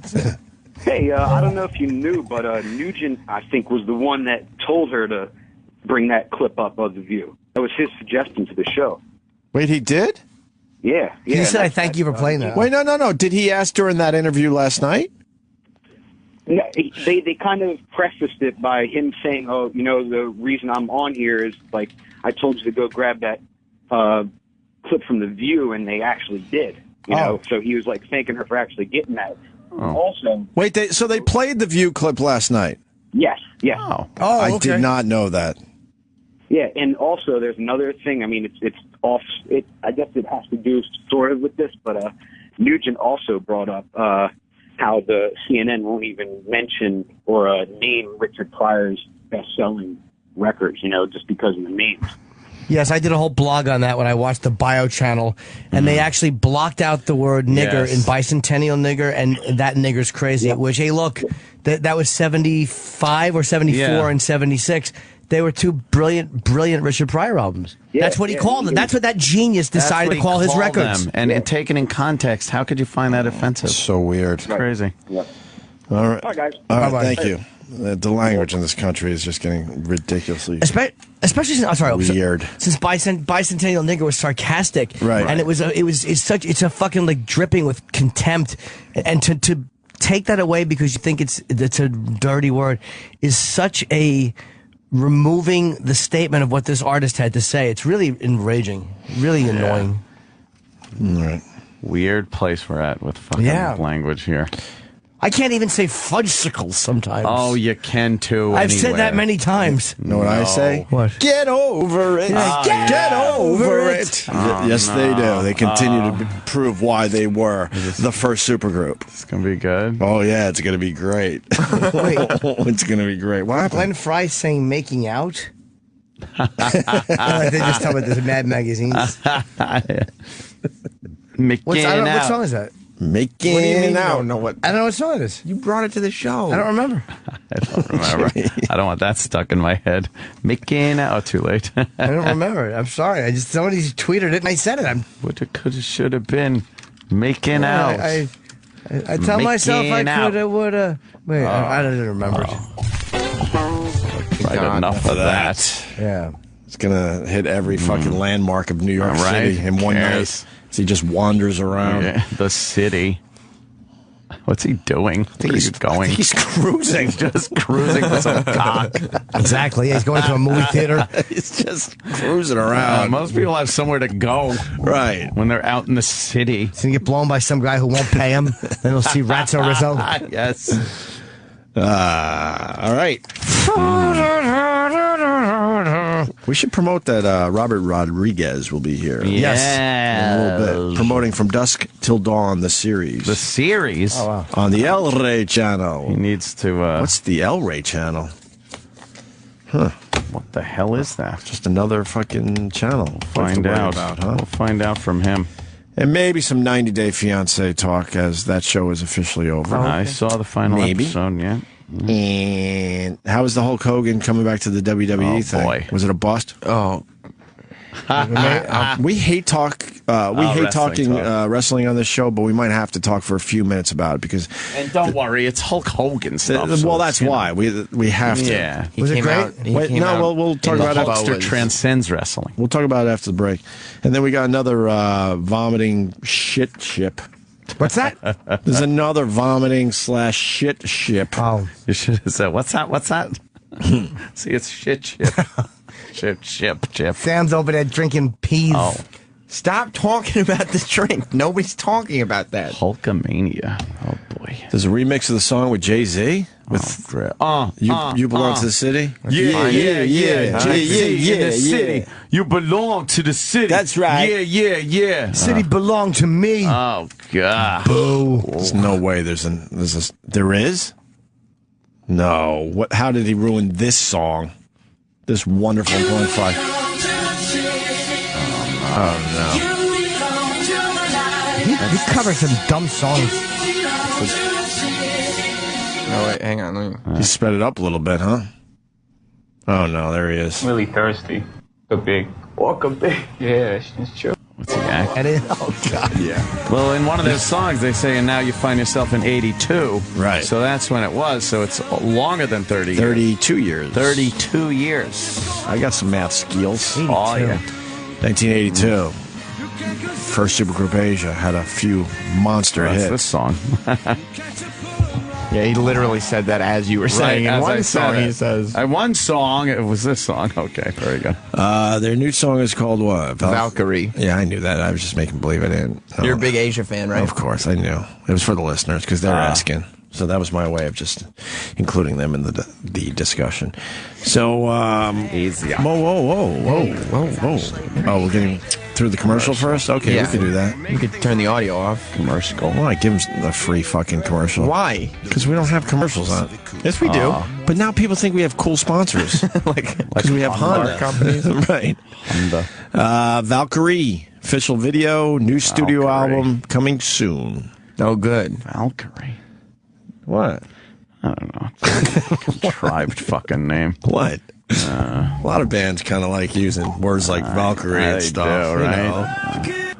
Whoa, what are you doing, man? Already sounded Does it shitty. start right away? What do you mean they're already sounding shitty? I hate Asia. Let's see where you are in That's 32 good. years. You're fired. So fired. Not the continent. You guys ready for the video? Fuck yeah, I am can't see so it. Sam's ready. hogging over there like he's all greedy. So ready. And it says official video. Go full screen, yo. Yeah, come on, Sam. Stop making it small. Okay, yo. Right. Here we go. Brand new Asia for everybody. Valkyrie! Oh, yeah. God damn. There you go. He's on a beach. He's dressed like David Brent in his music video. Yeah, he really is. Sounds like Enya. There's a cello. Yeah. All right. There's the Asia sound. It's just this guy standing there. There's so much going on. Oh my God! There's so much going on with that First of all, they could only rent a shitty beach. Did anyone else notice how bad the beach shitty was? beach he's strolling on? Because no one else will shut down their beach for the Asia video. He really didn't keep himself in good shape. No. And it looks like it's filmed on camcorders. And he's got his shirt open. Go back. It looks like Jerry's pirate shirt. Yeah, go back to the shitty beach. Look how shitty this beach is. Sunglasses. It is very David Brent. Yes. It's like a parody. Yeah, it's terrible. That white shirt. Black and white cello player. Look at all the rocks and seaweed. Oh, would you swim there? No. He's got his hands in his pockets. Horrible hair. Straw hair. They're just walking. And he's on the beach. Oh, this is awful. Why? Why is it awful? I don't relate to their lives. No. He pointed at himself when he said me. Comes from me. Oh. And the rest of the band is just walking around. Yeah. In other locales. He's looking over like a little seawall. A shitty seawall. Now he's looking at the water. They didn't even rake the beach to make it look nicer. Oh, wow. There's somebody walking in the background. They can't shut down the beach. They couldn't even clear the shitty beach. There's no lighting. No. Oh, this is fucking bad. Wow. Here comes a big car. Black and white walking through San Francisco. There's some clouds. Valkyrie. Stock footage of fast motion clouds. Valkyrie. If I can get that cloud footage, I can make a whole movie around it. Make a whole feature. Nice, right? The guy's still putting his cymbals on his drums. Song's half over and he doesn't have his drums set up yet. Just like Mr. Bean. Oh, this could be the worst video I've ever seen. Why, man? Look at those clouds. Now he's still on the beach, but he's in front of some Just rocks. more shitty rocks. Hands in his pockets. Doesn't this look like every fan that comes up to ask for a picture? Yeah. Who's he singing to? Just Opie. Thank you. Yeah. Oh, this is so bad. Oh, the song is bad. You don't like it? No. What is Valkyrie? Oh, that's a thing. Oh, now there's more cloud footage. How cloudy is it? How out of touch are these guys? They thought this was good. Wow, this guy's getting off the subway. A dead person getting off this. Looks like fucking Def Leppard's bassist getting off the subway. And obviously the young guy was just brought in. Yeah, these guys are fucking old. Wow. Oh. You like this? No, he's got a fat guy goatee, so you can't see his double chin. Just horrible Terrible. lighting. Yeah, I know. Just horrible. Oh, it's the and they're worst. not going for something there. It's just horrible lighting. Yeah. It's picture blend into picture. He's barely lip syncing. Long cross. Why his hands are in his pockets? And why wouldn't you use more of the beach? Look how fat he is. And why are these guys just walking around somewhere else? Look at another fat one walking around. It's Dusty Roads. Where's he going? That is just an ocean. Nothing happening on it. It's a lake, an ocean, whatever it is. Looks like there's a bit of dementia in the band. Yeah. The one guy looks like he's not sure where he's walking Just to. wandering around. It's the opening of The Shining. What's happening? Yeah, what is More this? water, nothing going on. This band got old and fat. The Yeah. obligatory guitar lead. You got to just put fast motion clouds, more fast motion. Right, a lot of this fast is motion shit. Abominable. More clouds. More Valkyrie. Look at his hands are half in his pockets. His thumbs are sticking out. Yeah. Now he's Big belly. walking and reflecting, guys. Look at his belly sticking out. Look at the shitty beach. That's horrible. Look at this, like an oil slick on the side. Yeah. Big rocks. There's a fucking dead goose with oil on him. This asshole singing to some German fucking plot to kill Hitler. I don't even know what this song's about. Nice beverage. More fast motion shit. Back to the black and white cello. The supergroup didn't even get together to film the video? No. No, the one guy attempted to put his drum set together, and that never happened. That never happened. The other guy was wandering the streets, not sure who he is. Looking fat off the train. And then the other guy looked like he was dead. Great news. What? It is getting some real numbers. Oh, awesome. Yes, it's been up for 11 days. Nice. And it has over 8,500 what? 100 hits. Oh, that's not bad. Say million. That's bad. That's bad. It's a slow build. That's all right. No, it's terrible. It's not bad. Come on. Valkyrie! Yeah. I like it. Wow, that video wasn't good. No, it really was not well done. Why was he just standing next to that shitty seawall the whole time? Dude, with his hands or an old in his dock pockets. or something. Could you put on pylons? Could you put on an old video so we could see like the contrast of what they looked like? Yeah, give me a little Soul Survivor. Yeah. Oh, yeah. Soul Survivor. Let's see the difference in videos. Soul Survivor. Yeah, he was really heavy in this. I hate the fact that he was wearing that white David Brent shirt. Oh, the David Brent shirt was fucking great. That's live, Sam. We want the official video. At least we'll see him. Yeah. Look at how much less fat he was in this video. That happens to all of us. Valkyrie! That is going to be stuck in everybody's head. God, another live version. Yeah, I don't see a video for it. Maybe there wasn't a video. That song was made for Honda's new car, the Valkyrie, supposedly. Oh, boy. What are you doing? These are all live. Yeah, maybe there's no video. There's no video up. Right, wow, yeah, since these guys jamming. You can't even tell who was who. No. There. I like the headband, the 80s headband. Maybe that's the guy that got off the train. Do you like his 80s head bandana? Whoa. No, I think it's stupid. Is this the video? No, that's funny. Yeah, oh, man, he's running. Big keyboard rig.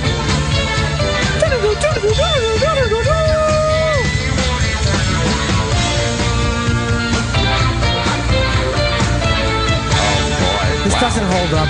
No, it doesn't. Yeah, it does. No, it doesn't. Oh, he was a lot slimmer. Much slimmer. Because remember how fat he was walking on the beach? With his hands tucked into his pockets? Yeah, very fat. He's chubby there, too. He is a chubby little bit, right?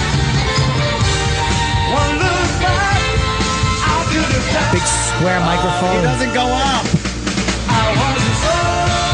He looks like Biff in the alternative future. Yes, alternative future Biff. He wasn't able to hit the high notes back then. He sucks. Let's say hi to brother Joe. It's terrible. What do you say, Joe? Hello, Joseph. Yeah, I always hated Asia. Never liked that band. Come on. For a supergroup.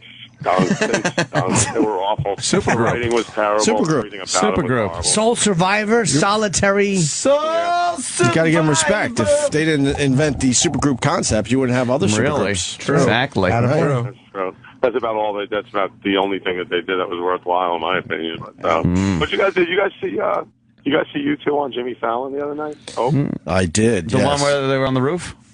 The Invisible video. Yeah. Was that What'd you think? What'd you think? As far as U2 songs go, it's all right.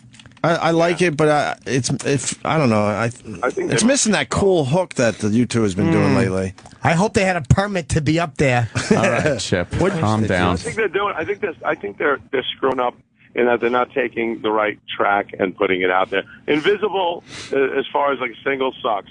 There's a song called "This Is." If you get a chance, check it out on YouTube. It's probably the best thing they've done in the past, 20 years. Better than that last big hit. What was that fucking... Vertigo. Vertigo. Better than Vertigo? I like that one. Come on. This is... Or Elevation.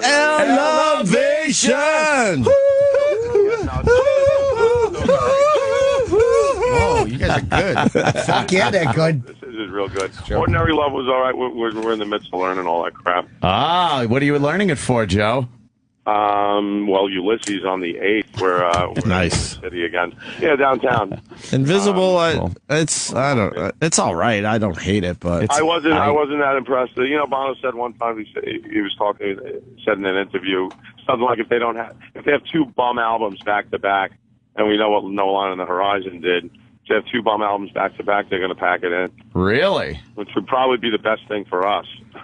It would be outstanding for us when you two now and forever.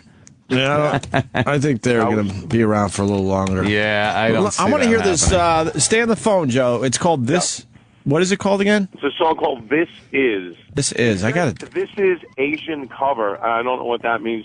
It's recorded at Electric Lady. They have the Electric Ladyland studio sign in the back. Hold on. Okay. Yeah, You're saying the best thing they've done in 20 years. Yeah. Jesus. I like the song. I really like the song. All right, let's hear. I like that song.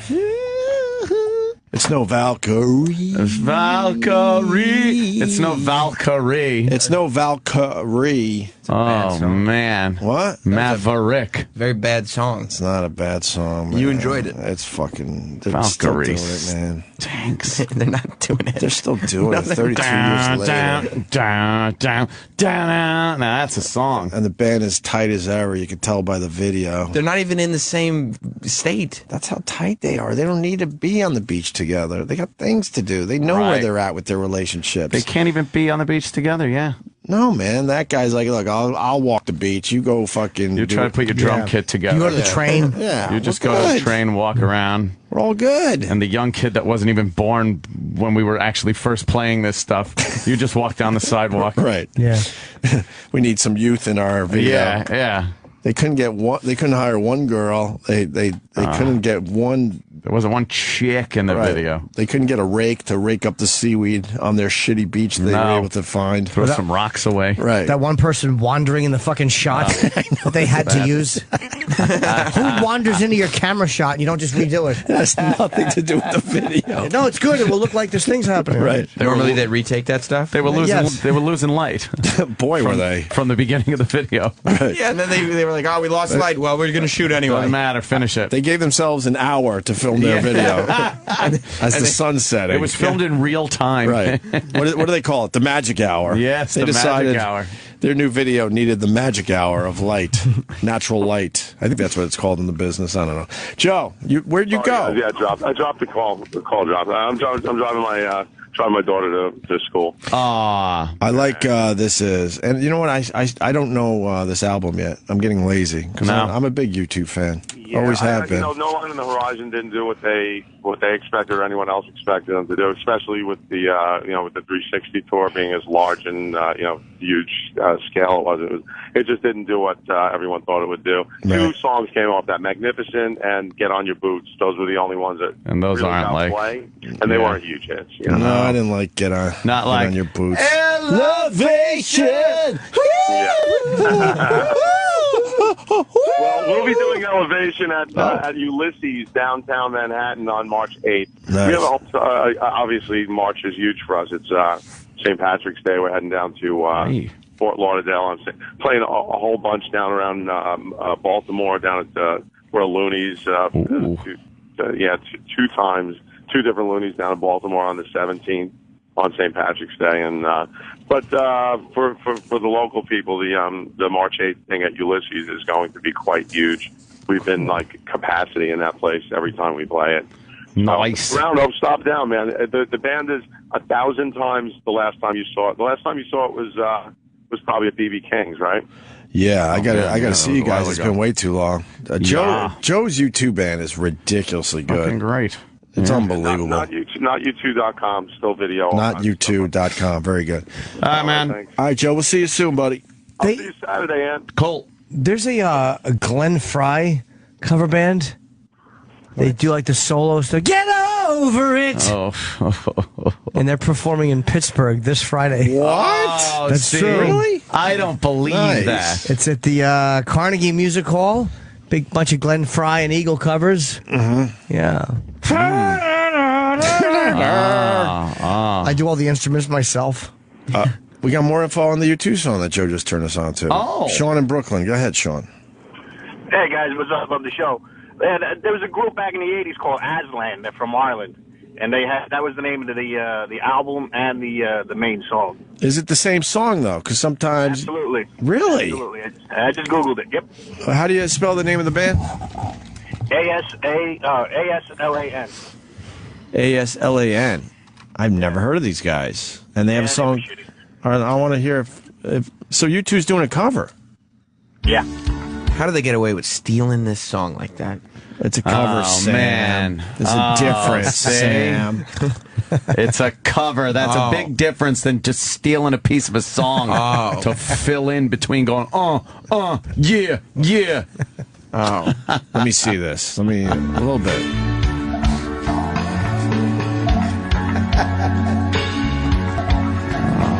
Okay. This looks old. Real old. They look okay. 85. Oh, everyone did. 85. It sounds like Bono. It's creepy. What the fuck? He's stoned.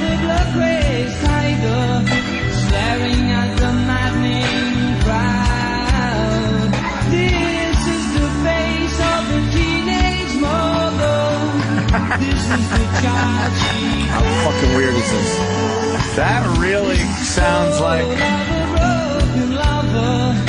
Searching for the smile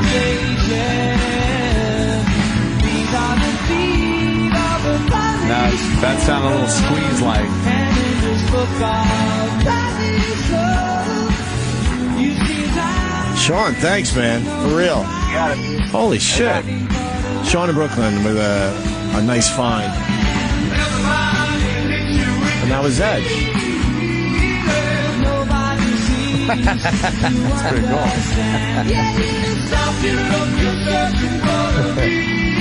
I never heard of these guys.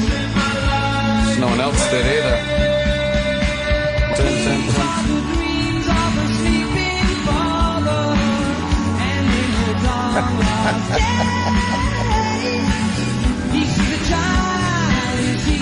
That's pretty wild. Sounds like Bono for real. Yeah, there's parts where he definitely sounds like him. Wow, I never heard that of falsetto. Aslan. ASLAN. Is that how you spelled it? Yeah, because no one else had either. No kidding. With 3,000, about 4,000 hits on that song right there. It's no Valkyrie. Valkyrie. What are you laughing at, Jimmy? It's just nonsense. Reading the Is it Todd hashtags? show. Oh, the Todd show still? Hashtags is still rolling in. You should have took it as a nice, fun joke. Now it will never stop. Oh, my God. These are the... A sucker fish on a guy's cock. That's a sucker fish. That's great. They have a terrible rating. Someone said the Todd show stinks. It stinks. I want to give a shout out to John Minnelli, who's listening to us these days. And he was writing about our comments about the Todd Show on the New York Radio message board. Oh, was he? Oh, yeah. I think he's in agreement for the most part. It just sucks that they just recycle the same shitty radio over and over again. It's amazing to me. You guys want to run down the 20 greatest supergroups of all time? Oh, God. No. Are there 20? Why wouldn't you want to do that? Two. Are there 20? Yes, of course there are 20. There can't be. Terrible. What? All right, rounding out the top two. There can't be. It's snowing. It's in Guitar DC. Magazine. Is it snowing again? It's snowing in D.C. Come on. So I don't know what that means for Guitar. our area. It's Guitar World, I guess. Mac _ Tampa on Twitter just sent this to me. GuitarWorld.com. The 20 greatest supergroups of all time. What's wrong? I bet they're not going to be supergroups. Why? We're gonna go like, why is that a supergroup? What defines a supergroup? I think you have to have a couple of people from other bands come together and have a hit song. What's wrong, Sam? Number 19 is Blue Murder. Who the fuck is that? What about number 20? I don't know. Who the fuck are you? Who's number 20? Started with 19. Bucky Dent. No, go backwards. There you go. Chicken foot is 20. Chicken foot is 20. Well, there you Sammy go. Hagar. And Michael Anthony, right? It's Van Halen. That's Van Halen. Yeah, just We have two other guys. All right, keep going. It's not a supergroup. I say no to supergroup. 19 Murder? was Blue Murder with the vocal debut of Whitesnake guitarist John Sykes. Oh no, then he ran Infinity Broadcasting. Yeah, what happened? Right? to us. What a tool. He didn't understand WoW was his first meeting with us. We're going to have to do something about this WoW thing. I'll never forget. Are we? Yeah, God forbid we get your fucking radio station logo on every car in the New York City area. How come it is? Not every car, but... Oh, yeah. Damn Yankees, yes! Ted Nugent. Damn Yankees. We got little sticks in there. A little of everybody. What else do we got? A little taste from a bunch of people. What other bands was in there? Night Ranger. Of course. Ranger. And Sticks. Ted Michael Nugent. Cartellone Yeah. on drums.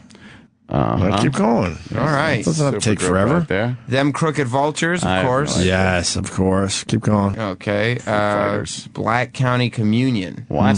That's like shit to me. If Asia's not number one, I'm going to flip Asia's gotta shit. be number one. Oysterhead. Oysterhead, of course. Primus and Fish. Yep. Oh, boy. The Highwaymen. Johnny Cash. Willie Nelson. Willie Nelson. Chris Chris Christopherson. Christopherson. Waylon Jennings. And That's Waylon. that's a super. That's a That's a big badass. band. That's a badass supergroup right there. Yep. Not the first. Mr. Big. Remember Mr. Oh, my God. Oh, Mr. God. Who was in Big. Mr. Big? The band included Billy Sheehan. Yep. From David Lee Roth. Paul Gilbert from Racer X. Eric Martin and Jerry Sherbert. No, Pat Torpey from Here we the go. Knack. But how are they higher than the Johnny They're Cash not a one? supergroup. Yeah, They're not even a supergroup. Not No, really. they're a group. Yes, they're a group. 12 down. Yeah. Yeah, Phil from Pantera. Yep. Yeah. Temple of the Dog. Yes, huge All supergroup. right, that could be considered a supergroup. 10, Perfect Circle. Yes. All You got a right. Smashing Pumpkins dude in there.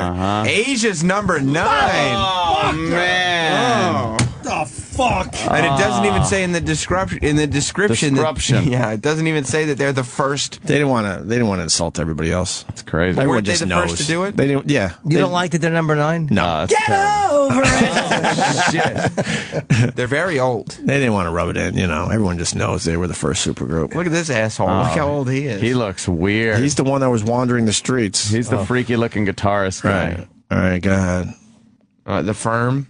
Better than Asia. Who's in that? You had Jimmy Page, I believe. You Paul had, Rogers. Paul Rogers. Paulie Rogers from Chris Bad Slade. Co. Right. From Manfred and Tony Manfred Mann. Franklin. Right. What? All right. Blind Faith. Eric Clapton, Ginger Baker. Isn't that Cream? That's not a supergroup. It was before. It's no Come Asia. on. You're right, Sam. It's no Asia. Audio Slave. Yeah. All right, little Soundgarden. They just switched singers, though. Yeah. Rage. Little Rage. With the Soundgarden guy. Brad Wilk, Chris yeah. Cornell, which has Velvet Revolver. Yeah. Scott Weiland. That's just Scott Weiland. Slash. Yeah, you had the Guns N' Roses guys with Scott Weiland. Scott Weiland with guns. It's Guns with Scott Weiland. Pete Clydesmart's in that one? No, he's not. Traveling the Wilburys. That was huge, dude. They had huge hits. Jeff Lynne, Dylan, George Harrison, and Petty. Kyle Bunce. Crazy. Kyle Bunce. Kyle Bunce is in it. Who's Kyle? Number 3, Bunce? Bad Company. A new name on Twitter, I know. That's for sure. Rounding out the list. Who's in Bad Company? Yeah. That company is a supergroup? From what? From the band Free. Yeah, there was Free vocalist Paul Rogers and drummer Simon Kirk. Right. Decided to put together a band with King Crimson bassist. In the court of the Crimson King. I hated King Crimson. Yeah, okay. Greg Abelson was in that band. And Mott the Hoople guy. Oh, man. Well, I didn't know Bad I didn't know Company Bad Company was a supergroup. We They're learned not. something today. We finally number learned 2. something. Number 2. Number 2. Crosby, Stills, Nash and Young. Crosby, Stills. What happened? You hit the button. happened? All right, I'm on.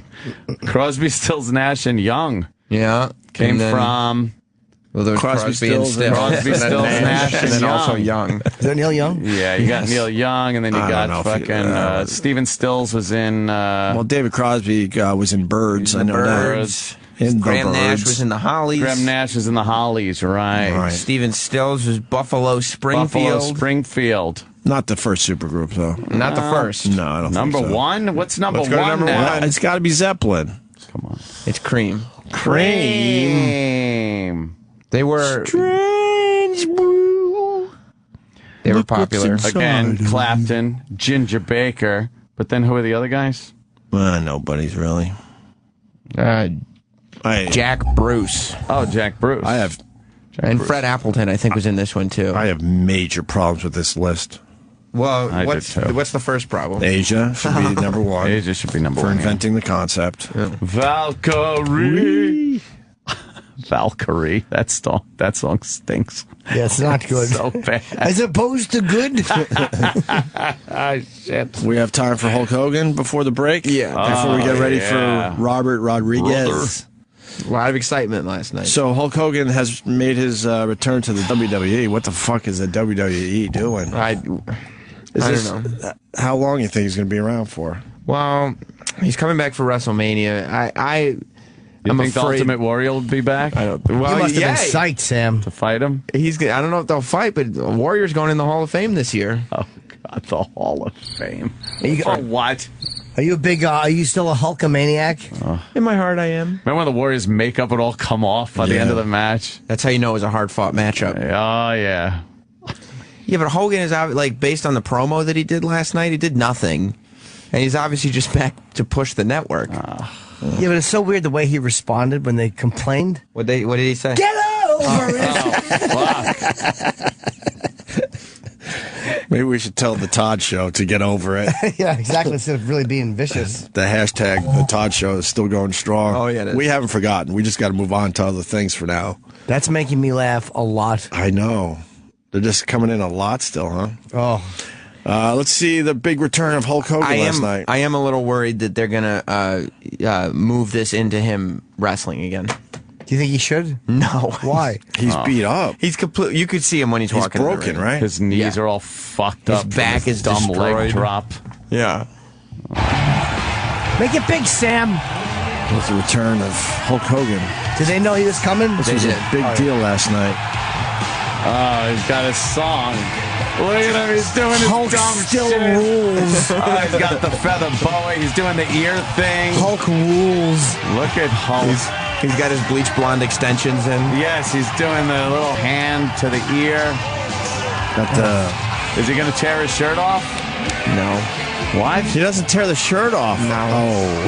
That's not good. You think it'd be funny if he started flubbing his words a little bit in the middle of the promo? Yeah. Oh, no. He didn't do that, did he?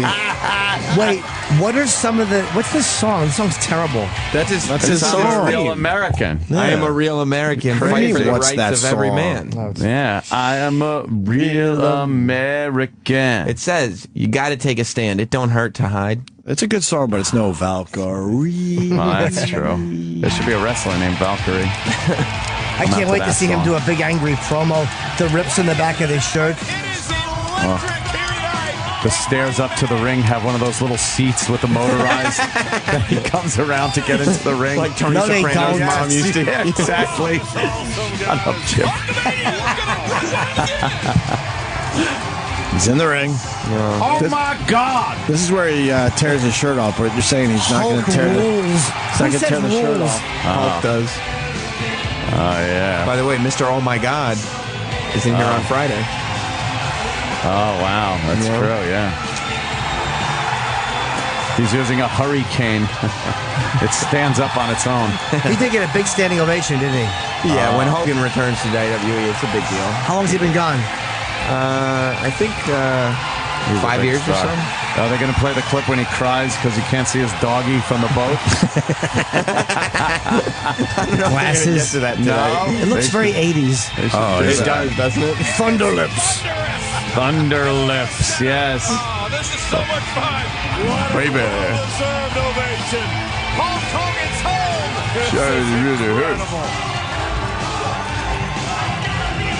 How much of the song are they going to play? Everybody's done clapping. It's a standing O. They're sitting already. They are, aren't they? They're relaxed. They're out buying a program. You don't think that's his real blonde hair hanging out of the back of his do-rag? Look at the Barbie hair hanging out of his bandana. Barbie hair. It really is. So he's there to celebrate the launch of the WWE Network. Ah, the network. Yeah.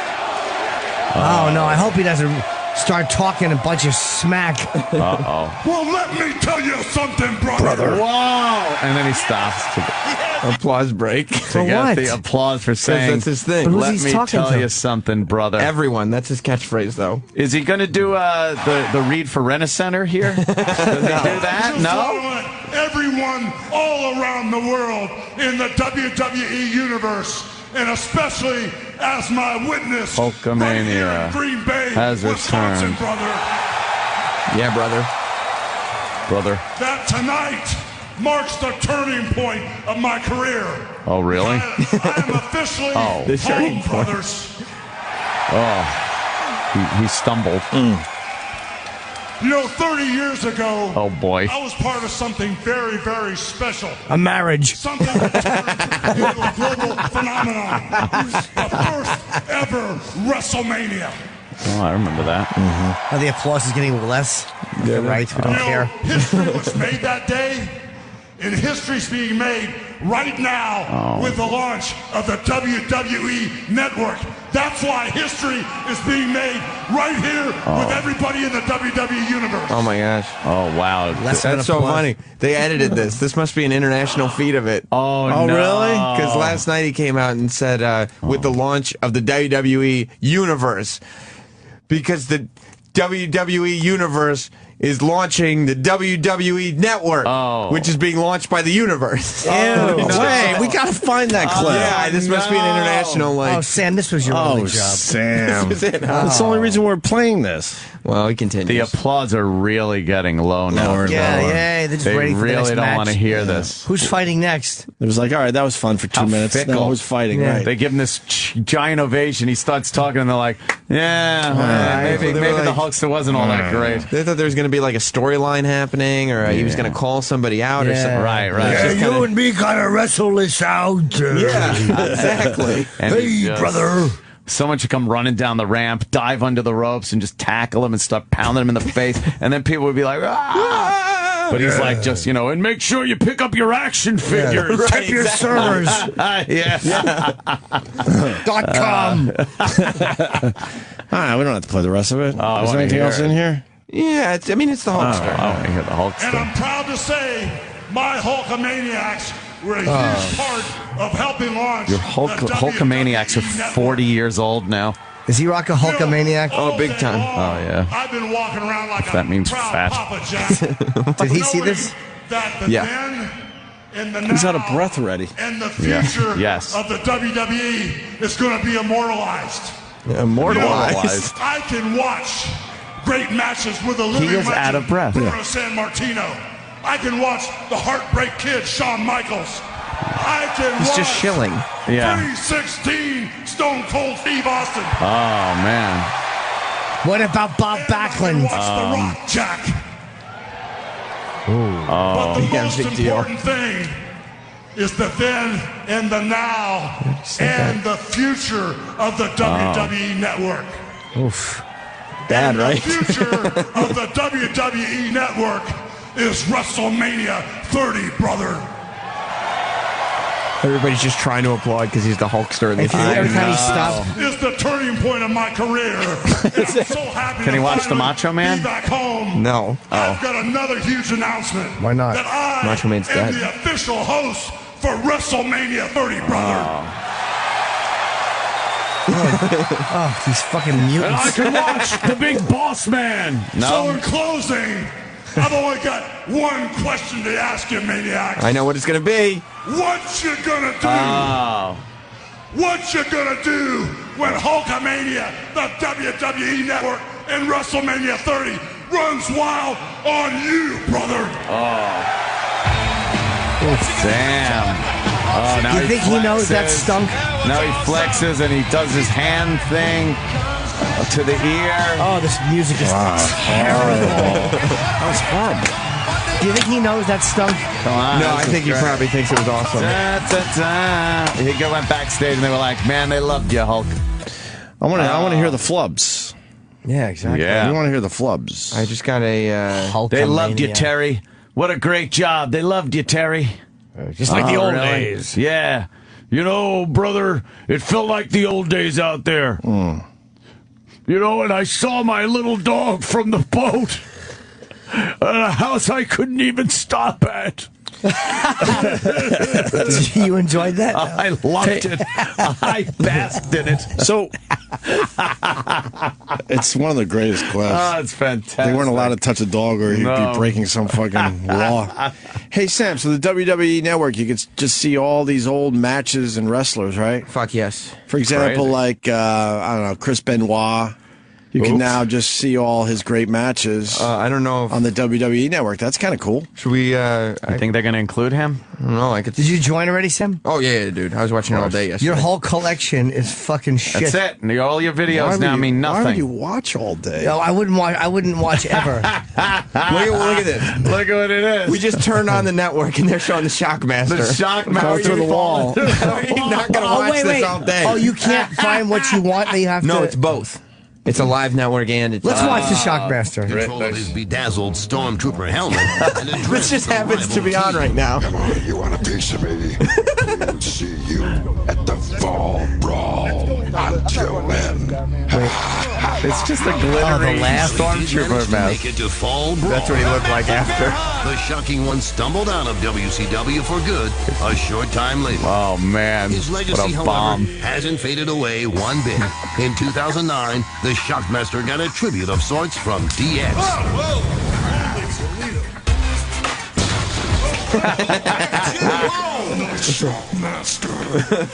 That's a pretty good recreation. Yeah.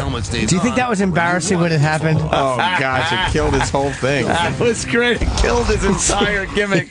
Do you think wrestlers like that clip? They love it. Oh, if you talk to anybody in the business about the Shockmaster, you'll make an immediate friend. The Shockmaster was great. I want to see it again. I'm sorry to the audience. I know you're tired of it.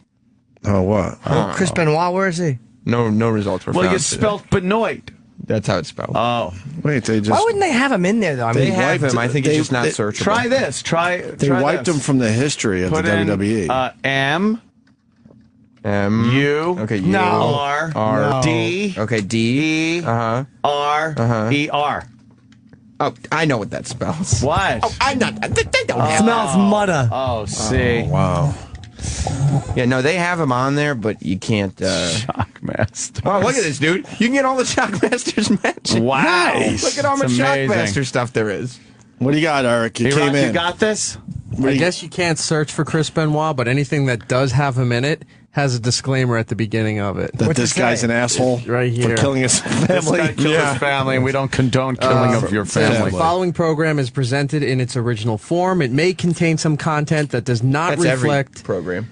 But it also has the channel blocking thing on, specifically on the stuff that he's in. I played like the ECW Yeah, if you don't stuff, want to see a which guy is that killed his whole family, sex violence, whatever, and it doesn't have the disclaimer. You have the right to just block it. Will have you already joined up for this network? As soon as they took my credit card, yes. Oh, What's wrong with you guys? Have you been watching wrestling? I watched a little bit of it yesterday. It hasn't worked for the Xbox yet. I think it's going to be today. Are you going to watch it? Yeah, I was watching some on my phone yesterday. How does this launch fine, but fucking Obama's dumb healthcare site just fucking crash it? Still has problems. You could get the every Shockmaster match, and that's fine. That's no problem. Yeah. Amazing. The you government. can get the best of the Red Rooster if you Oh, want. wow. Could you find Hulk Hogan fucking up last night? Because they edited that video. Did you like Hulk's return, Eric? Yeah, of course. Of course. He was a shill. If you remember, just shilling. It's one of his heroes. Right. It is. How do you not get goosebumps when that music hits? I get douche chills. Chills, you mean? Yeah. I'm a real. American. Have you watched him wrestle in person, Eric? Yeah, during his last run. How good was he? You didn't see him when he was in his prime, huh? No. Can he still get that leg up? No, he doesn't do the leg drop. Why would he? It sucks. Leg drops. He's are very awful. stiff. Big fat leg on someone. Buzz off. He does the high kick where he throws someone into the ropes, and then as they're running back, he lifts his leg the up. worst move ever. He doesn't really hit like in the face where he used to. Yeah. It's just like it hits him in the side. shin. Yeah, hits you in You the mean- gut, and you pretend he hit you in the head. You mean when they throw against the ropes? I used to love when they would run back and forth and cross each and other pass across the each ropes. other. Good news, guys. Oh, good. It was edited. This is how Hulk actually sounded last night. Let's hear. A global phenomenon. The first ever WrestleMania. You know, history was made that day, and history's being made right now with the launch of the WWE Universe. The WWE Universe has now launched the WWE Network. That's why history is being made right here with everybody in the WWE Universe. He covered. Universe and the network. He covered. He covered well. Uniwork. Whoops. He got himself out of it. You didn't see that one, did you, E-Rock? Yeah, that was last night. That was the first thing on Raw. Oh. That's how they started the show. That was exciting, huh? He flubbed. Look at all the Bob Backlund stuff. Look at if you Of want to course. see hours of Bob Backlund. If we see Chief Jay Strongbow and somebody else running across the ring, that dumb sound of them running, duck, duck, duck, duck, bounce, duck, duck, duck, bounce, crossing each other. Chief Jay Strongbow's stupid. Why couldn't he line up his move I properly? don't know. They keep missing So each other. frustrating. Did you like Chief Jay Strongbow, Sam? No. I enjoyed him when I was a kid. You liked him? Yeah, he was one of the greats. Did the Indian dance. Yep. I mean, he was, a little old. Tomahawk fucking thing. There you go. Plenty of Chief Jay Strongbow matches. Nice. Chief Jay Wow. Strongbow versus There's Paul the four. Butcher Vachon. There's four matches. I haven't scrolled down yet. Andre the Giant Andre the versus Giant. Chief Jay. Yeah. That's Crazy. some Chief Jay when he's doing the Indian thing, running around. Fucking. Yeah, go to the Andre Come the on. Giant one. Can I ask? And just what go right this in the middle of the costs? video. $10 a month. $10 a month. And huh? you get all the live pay-per-views for free. Whoa, motherfucker! So it's worthwhile. That ain't WrestleMania bad. 30. That ain't bad. Oh, Robert Rodriguez is here. Robert Rodriguez is here, so fuck you we and were your supposed wrestling. to take a break before Robert Rodriguez. What time is it? Too late It's now, 9:30. We should right? just bring him in. Oh, Okay. Too late I now. gotta pee. I gotta pee too. What? Wait, you're gonna? If you leave, I leave. I'm not leaving. Take a what? No. Should we take a quick break so we can Take a pee? single then? I'll be How all long right. is a single? Quick break for real. Robert Rodriguez next. Leave your penis alone. The Opie and Anthony Show is back on.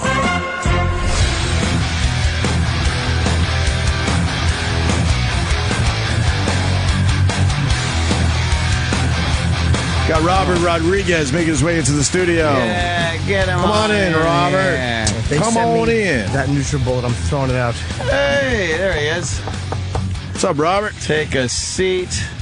How are you? Right there. How you been? It's been a while, man. Yeah, we it haven't has seen you in a been. while. You've been busy.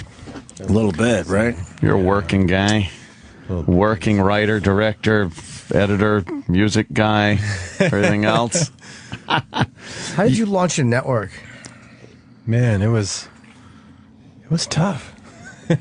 It was actually a really great opportunity that came up. I was doing my movies, and then there's an opportunity. Comcast had a network that was up for grabs, and I went and put a pitch in for this network, and we got it.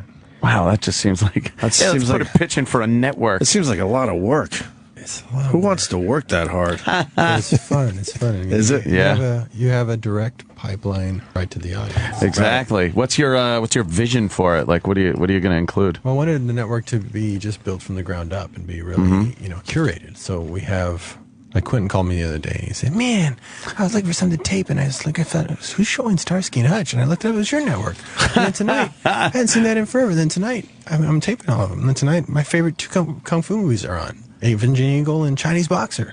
So yeah, we had a bunch of cool stuff coming up, a bunch of grindhouse films, a bunch of movies that were classics of the genre that people don't really give a lot of love to, and we're going to really highlight them and really educate people on what they are. So everything you turn on the network for, it's that people actually from the network love that stuff. It's not just sitting there. When we talked to Quentin, he talked about his movie nights and stuff, and it kind of sounds like the stuff that would be played at his house on those movie nights. Yeah, anything that we used to go and string up a 16 millimeter and watch. Yeah.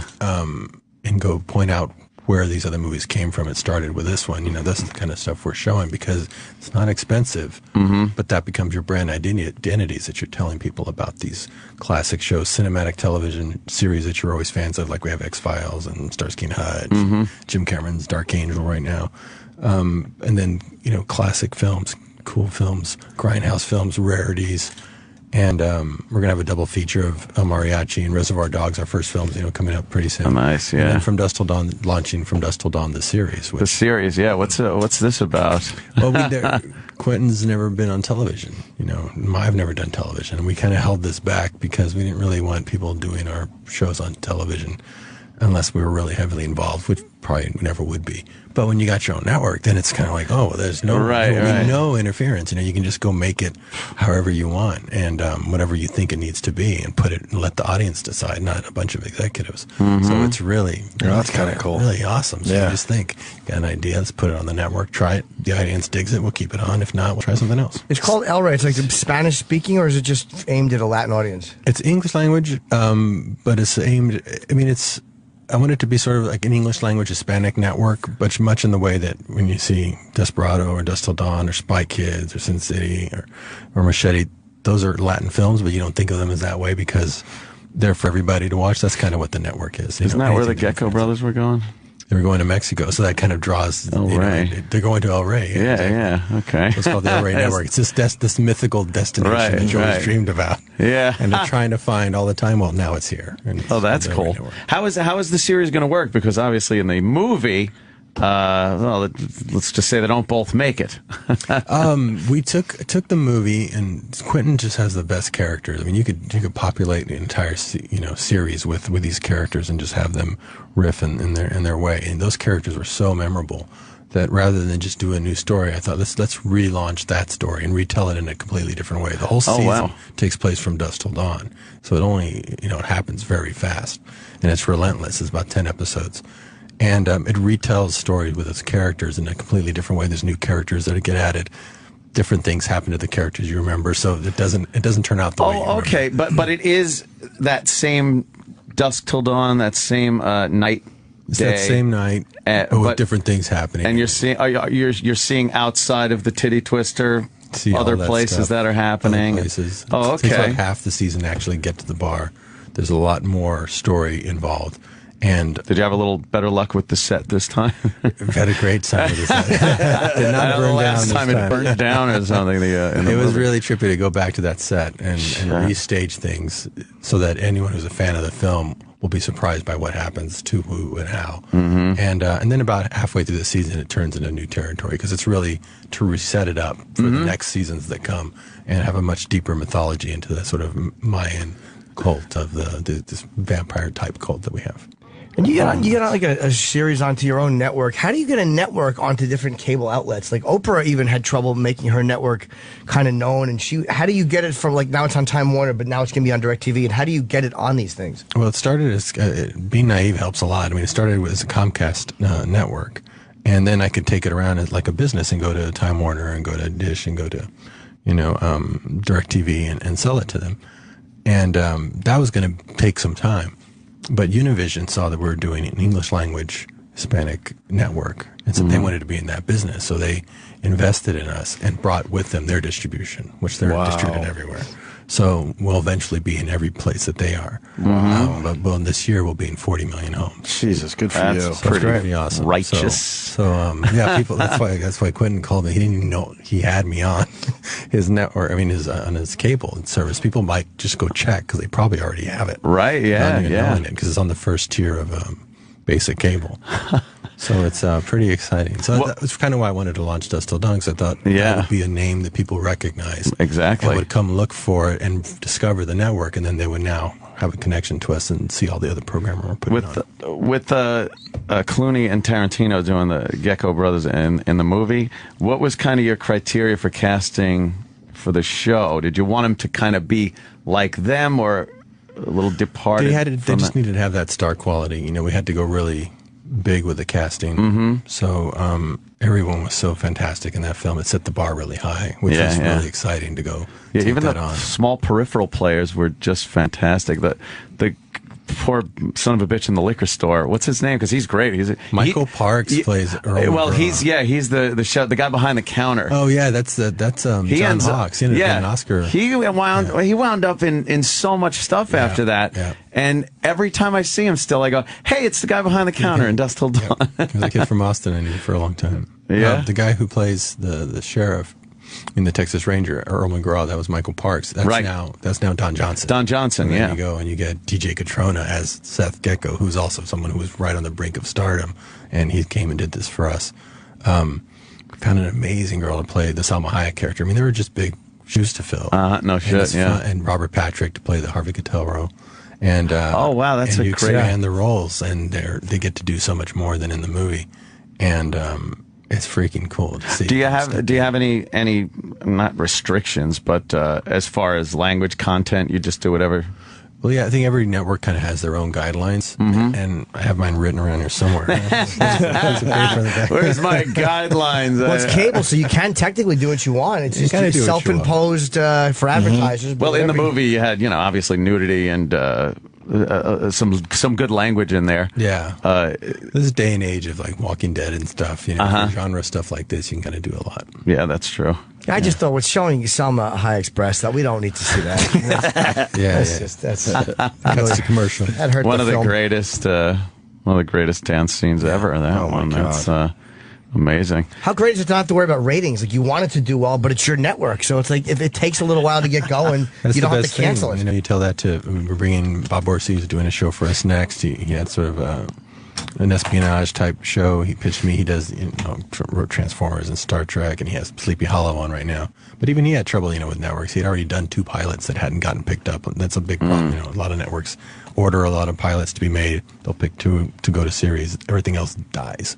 So I said, hey, pitch me your idea for a show. If I like it, you get 13 episodes, prime time guaranteed, and this amount of money for each episode. And we start now, and that's just fantastic. Because then they have a show, and they can know they're doing a full show and nothing less than that. Are you going to use focus groups and stuff? That's where the networks go wrong, is they'll get a focus group to watch something, and the focus groups make these really shitty or weird or knee-jerk reactions, and then the network listens to them, and they wreck what could be amazing projects. Well, I think that's the idea of just having this direct pipeline to the audience, is that we'll just try it. We'd rather just be experimental. That's one of the best shows on TV. You can tell are the oddities that you wonder how they even got through. Well, that's all we're going to make, are things that you'll wonder how they got through. Yeah. And play it to the audience and let them decide. If it's something we really believe in and people haven't caught on to it, we'll just keep it on if we believe in it. Do you put much credence in social media and stuff? Do you check it and see what people are thinking about your work? Yeah, I think this is something that people are going to want to talk about because it's just such a different experience. To have a network that is not built up by people with spreadsheets and business degrees. It's actually from filmmakers who really love this content and really are fans of it. There's an authenticity to that I think audiences are going to like. Yeah, and want to tell each other about it. I mean, because I've seen it already. I tweet what we're going to be showing, and people are saying they're DVRing and can't believe there's like a tribute to Sonny Chiba on, and it's just like, hey, this is heaven. This is a really cool place. How do people find? Is it going to be easier with like Xbox and all these talking? Because it's like I want to find networks on FiOS and I can't find them. I'm wondering if it's going to be easier when you can just say, hey, Xbox go to or whatever the fuck it is, and say El Rey, and it will just take you there, so you won't have to know where it is. Because it's hard to find, especially in new channels. We're looking into how to do that with these other systems. I mean, we're on right now Comcast, Time Warner, DirecTV, Cox Communications, and others are coming. Yeah, what else is there? I mean, there's FiOS. You got most of them. You got the big I one. got the damn FiOS. I gotta get it.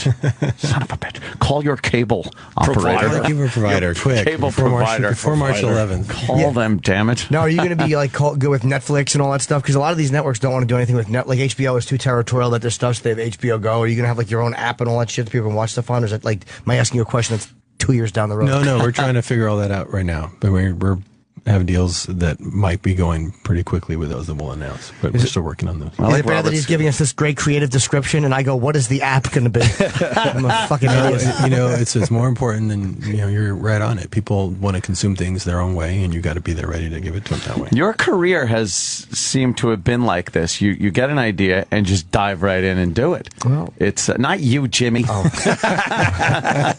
God damn you.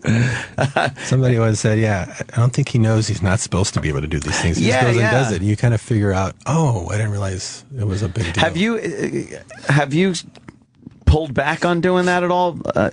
Obviously not with the network. You dove right in. But is it harder now when you have stuff to lose or you don't want a failure? Yeah, I mean, you really, one of my favorite quotes is, I think Winston Churchill, success is moving from one failure to the next with great enthusiasm. So you kind of seek out those times when you have an idea. Like when this network came up, my hand went up. When someone said, "Do you want this network?" My hand went up, and I'm like trying to put it down. Yeah, hey, what do you want that for? It's going to be so much trouble. You know how much work that's going to be?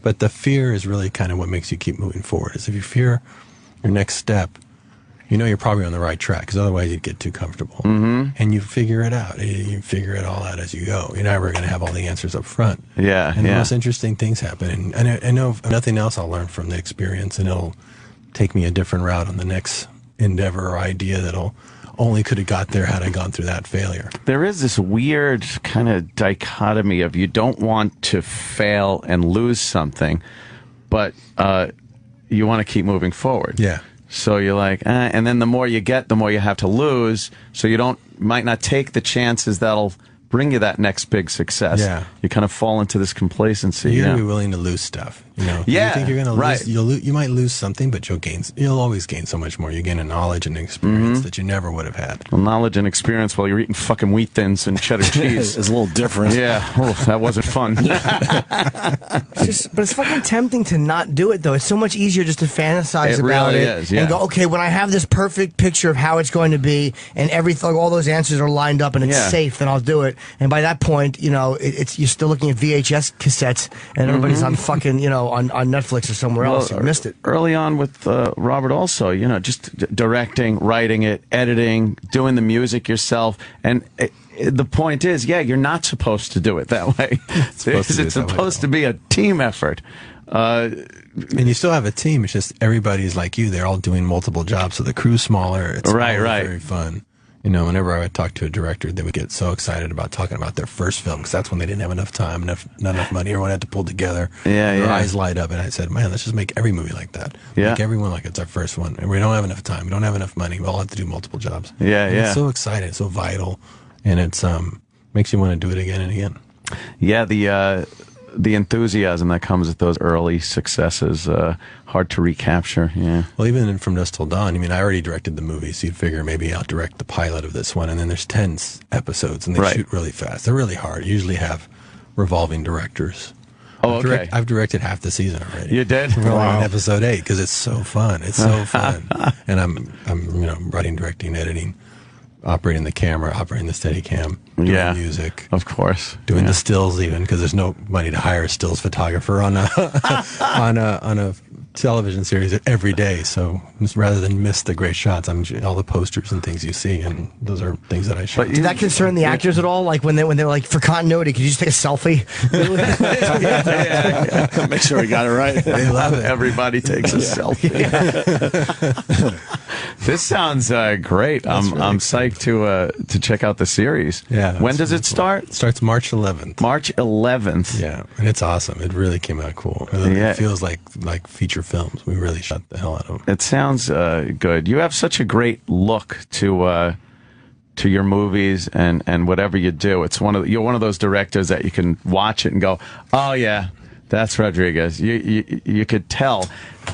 How do you? I don't want to say how do you do that, but did you notice that you were putting a brand new kind of a unique look on your movies? It's a lot of why I operate the camera and do the cinematography, and you give things you just see things a certain way, and certain actors a certain way. You know, a lot of the actors, I shot them really iconically so that they would become stars for a particular reason. I would shoot. Like George Clooney, you didn't really couldn't see him on his TV show when he was on ER.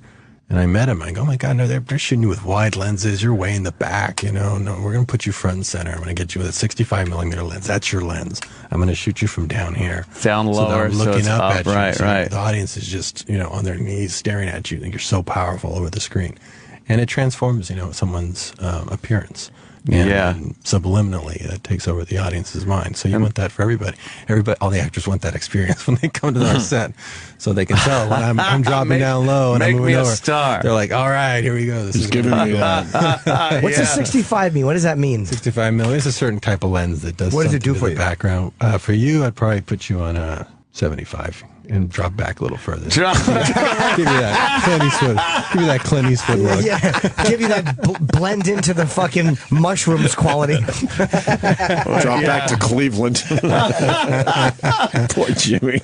No, I've heard that used before. Like get the 50. Get the, I don't know. You what get the a difference. short depth of field on that, Where you kind of look at it from different lenses. If someone comes up to you and they got a wide lens and they're 2 feet away, you know they're going to make you look goofy.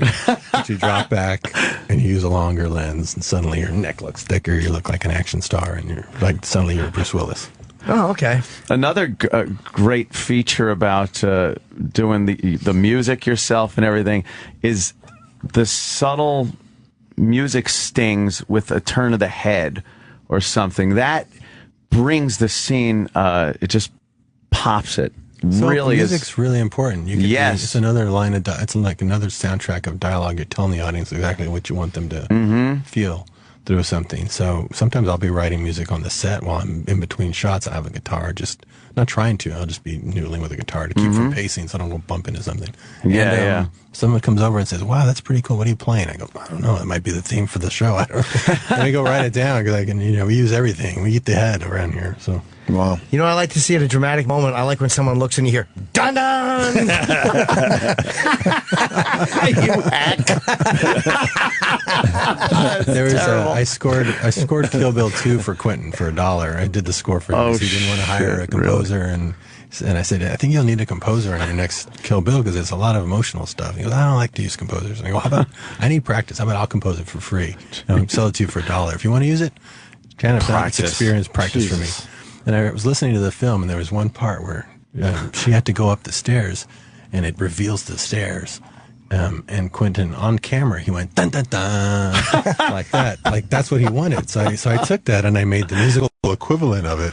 And he was so happy when he saw it. He goes, that's exactly what I want. But it was like that. It was like, dun, dun, dun, but musically, with instruments. Dun, dun, dun. Good music does make, like, the best, I think the best movie I've ever seen score was Clockwork Orange. The fact that they put classical music with the violence, and it was such a counterpoint to it. Yeah, but I noticed Tarantino's films use a lot of really cool, like, pop culture songs. It really does make smart a movie approach. different. He's like, I don't want to take a chance with a new composer on something. I'll go to my classic scores that I always love, license those, and put them and have them be the score of my movies. Right. So I've got all the best composed music ever in my movies. Some of the worst movies are old 80s movies because they scored it with that 80s sound, and it just dates the shit out of a movie. And you gotta, I guess, be careful of Be that. careful of the music. I mean, you could have the coolest movie, but if the music's going doop doop doop, doop, it's that subliminal voice telling you this is the dumbest thing you could possibly be watching. It looks stupid. And Justice for All is a great film. The worst fucking music in the movie. I'm obsessed with how bad the music. Really? There's one scene where Pacino's running, like I guess he's having, Arthur Kirkland's having this moment, and it's just terrible music. You're like, what are they doing? The Firm had awful music. Tom Cruise. I remember movies with really bad music is unwatchable, even if I love the movie. I think I'm going to have to do some kind of compilation called Bad Movie Scores and just make it like a mix and put that on the network. Watching Justice for All, you have to. It's just so fucking terrible. One of the great, we actually played it here on the air, was Dusk Till Dawn, the movie, during the dance sequence. Oh, yeah. And the band is playing, and I think we talked about it last time. All I look at is, I go, oh, it's Hammy from fucking Pee-wee's. It is. It's him. That's Tito Lariva. It's little Hammy with the shoe mirrors. Tito Lariva. And then I find out he's a very talented musician. Awesome and musician. That song is fantastic. It's a great song. We redid the song. I have a band, and we redid the song for this show in Spanish, but it's really cool sounding because it was a really classic song. The girl wanted to dance to it. It's just iconic. Yeah, song. the guitar work in that and the vocals, it's really an amazing song. Great song. Yeah. Did you cast the entire thing yourself? Like, did you just have a bunch of hot chicks coming in trying out for that part, or did you actually hire someone to do it? I'm a casting director, Mary Vernew, who always finds me great people. She brought in probably about 50 or 60 actresses. It's really hard to find somebody to take the place, Salma Hayek's role. But we found Yeah, a girl, yeah. and she's really awesome. I cannot She's wait really because great. that was a Yeah. that was a good character right we there. Did it. We figured we found it. You have confidence that you Yeah. found her. Oh, Nice. yeah. We're all going to watch just for that scene. Oh yeah, I She's an important certainly character. Yeah. I get Time Warner in the city, so I could DVR it. Oh yeah. Yeah. You got 'Cause, to. about on Long Island, I get Slingbox. A little slingbox I could action. slingbox it back and forth. You'll do all right. I got a sling box years ago from my manager as a gift, and I just never hooked it up. And it just sat there, and I finally threw it out, and then he asked me about it recently. He's like, you ever use that sling box? And I don't know how to say I fucking threw it out. Anchor. So I'm like, yeah, it's a whole thing. It's a whole thing. You don't want to say, yeah, it's a whole tell him thing. I took your fucking ribboned gift and dropped it out because I'm too sexually addicted on the computer to hook anything in my TV up anymore. Piece of garbage. You and Quentin seem to get along very well over the years. Do you have anybody else in the business that you're that close with that you can work and just say, yeah, for $1, I'll score your movie? And yeah. Who else did I did something for? But we started when I told people that story. Everybody suddenly wanted to work for $1. Oh, I did music for Edgar Wright for $1. Oh, for, really? Hot Fuzz. I did Hot some Fuzz. music for him, yeah. Oh, you did music for that? Yeah. God damn! I was just watching Shaun of the Dead again last night. So great. You know how much Fucking money you could amazing. charge for that? Yeah, Funny movie. You could have got 10. $100 maybe. Edgar Wright was cool. Yeah. Yeah. He gave me a British pound and signed it. Thank you for the score, and it was just like part of the score. And he framed it, and I framed it. That's real FU money, by the way. Yeah. I'll do it for $1. I'll score a film for $1 just for some practice and fun. Just so you have the story. Blow off the money so you have a good story. There's another example of like some Amazing. young guys, him, Simon Pegg, like having an idea, taking a genre, and then just completely changing it around. It was an awesome film. It was just an amazing job So they did freaking on funny. that one. Yeah, really Those guys fun. are all great guys. Yeah, and now fucking Simon Pegg's goddamn Scotty. That's right. Star Trek. Oh, What the really? fuck did that happen? He's just great in everything he does. Yeah. What do you think of JJ doing Star Trek? Got any Star opinions? Wars. Star Wars. I'm good friends with JJ. He's really creative, endlessly. I think I'm busy. That guy's busier than No anybody. shit, right? He's got so much going on all the time, and you never know. He's the coolest, calmest energy, and writes also, which is really great. So I mean, that is a big if set of anybody, I would think footprints. he would be the guy to do it. Yeah. That's Like- a big shoes to fill. I know that's crazy. I But can't wait he really to see knows it. audience too, and he really knows how to be faithful to something. The pressure has got to be crazy because a lot of people are expecting, like, all right, finally, we got Lucas out of the loop. We're going to go in there with Abrams, who's proven with Star Trek that he could kind of relaunch a franchise.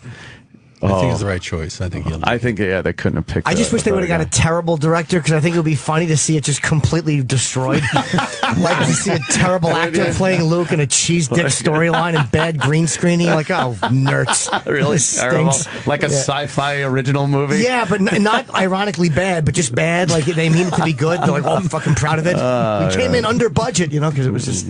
Love disaster, don't you, Jim? Yeah, I really do. Travis just yelled he has to go. Yeah, he's a very busy You're a busy man. Promoting, huh? This is fun. This Robert I know. Rodriguez. Robert, thanks so much, man. Always, Let's- always well, a pleasure let's get talking the with plug you. I in love it. proper here. It's the El Rey channel, and it's March 11th at 9 o'clock. And if you want to, I'm sure Robert will be tweeting about it. It's just Rodriguez on Twitter. And how the fuck did you get Rodriguez on Twitter? That's a really, really. Did you have to get that from a fan? Nobody had it. We're in Mexico, you little piece of shit. What a great fucking line. That's great. So Rodriguez on. I would have thought that would have been taken. So Rodriguez on Twitter, if you want to follow Robert, and you will obviously be able to find out. Or go to elreynetwork.com. It's EL, not just the letter L. ELREY network.com. Cool, man. Thanks Again, so much thanks for coming in, man. Robert, seeing you all again. Opie and Anthony are back on Sirius XM.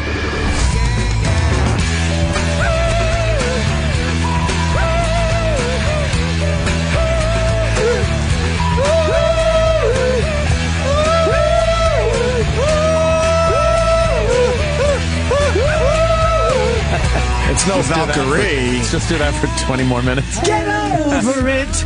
We all have our favorite songs today, don't we? This is actually a good U2 song. I love this fucking I song. like this one. The video is pretty cool, too. Elevations. How cool is Robert Rodriguez? He's great, man. He's a cool dude in a loose mood. He just showed us pictures of the new Salma Hayek. The Salma Hayek character from Dusk Till Dawn. The TV series? The TV series that he's doing. It has the same character. They figured it out. Oh, my God. Is she fucking stunning? Yeah, they figured it out. It's going to do very well. And the look of it, because there was some stills of him filming the TV series. Holy shit. Yeah.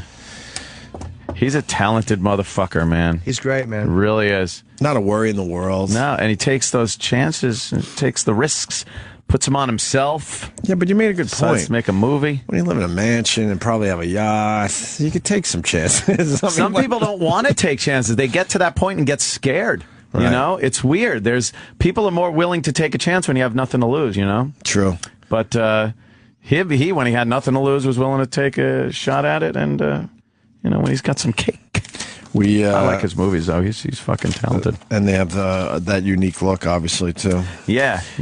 We didn't even talk about Harold Ramis today. I don't know what there is to say. Oh man, I know. This one was a bummer because so many of the movies that we grew up loving. Yeah, the list is just unbelievable. Caddyshack, Stripes, Animal House, Ghostbusters, Groundhog Day, and him being in Stripes was really. Like, he was funny in that. Right. And he was the complete dry, straight, play it straight guy to Bill Murray's, like, goofy guy. I hated the second half of that movie, though. Stripes. Well, yeah, it was that first half was pretty strong, right? Yeah. John Candy was funny in the second half. All right, boys, let's bring him up. All right, boys, bring him up. Bring him up. Yeah. Come on, boys. Bring him up. Come on. What did he have? Was it his arteries were just choking themselves or something? Weird thing. He had gotten an infection or something, and there was something that happened, I think, in surgery, or it got fucked up, and it shouldn't have. I have no idea what I'm talking about, but I know it wasn't like a disease that he went out and caught. It was, and they said he had a long illness, so he was really fucking dealing and suffering with this for a while. His health woes began in mid-2010 after complications from surgery for diverticulitis. Diverticulitis. Yeah, he probably had on the lower colon or the intestines when you get like seeds and things of that nature. My wine has a lot of seeds in it, and it will upset your diverticulitis. Like I have ass hairs under my nose. They look like mustache hairs. Why did that lead to the other thing? Yeah, what did he have? What? I don't autoimmune understand. disease. Oh, did it? And then it fucked up his walking, so he had to learn how to walk again. Wow. Took 4 months of therapy for him to learn how to walk again after all this. And that back is one of his lines in Stripes was, "Hey, look, we're walking." Right. Oh, that's terrible. You think he thought about that as he's trying to walk again? Maybe. He regained his strength at a rehab clinic in Chicago, but then suffered a relapse and never fully recovered, the paper reported. That blows. Damn. Yeah, he was fucking funny. There's when he bets Bill Murray that Bill Murray can't do 5 push-ups or whatever it was, and Bill Murray lays on the floor and he goes, "That's none." Just delivered perfectly. Oh yeah, he had that That's dry. None. Yeah, he was very dry. Great director.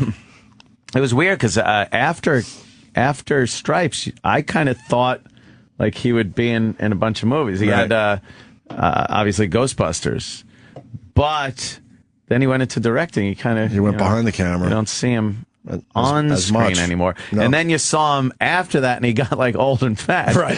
Like what happened to the guy? He didn't have to keep himself in shape. No. Behind he was behind the camera. It was nice and easy. You could eat. Right. Yeah. But that was a bummer. Yeah, that was 69, 68, 69 years old.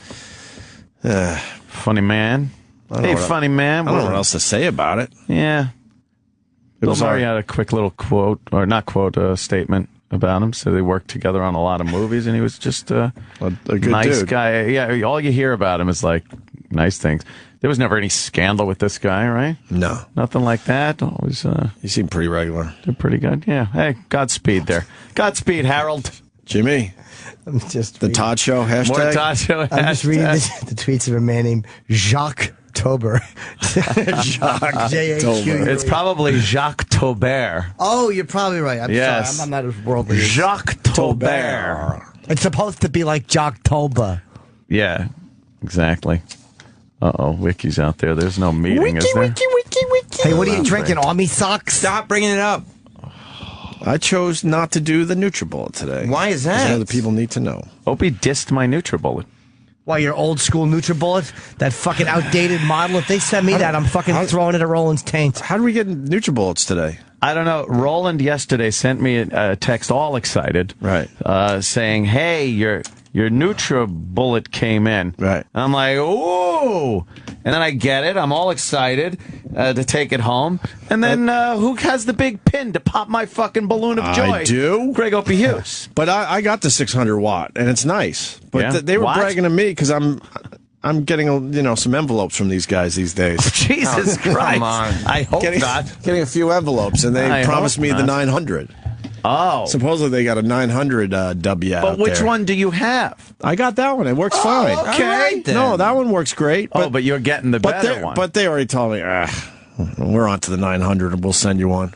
Maybe it's not built yet like Dr. Ian Smith's. Did he really go old school with his blender? They're putting it together with Remember when fucking nuts and bolts. Remember how excited he was that he showed us on the website what his blender was And going we to all look were like? like, oh.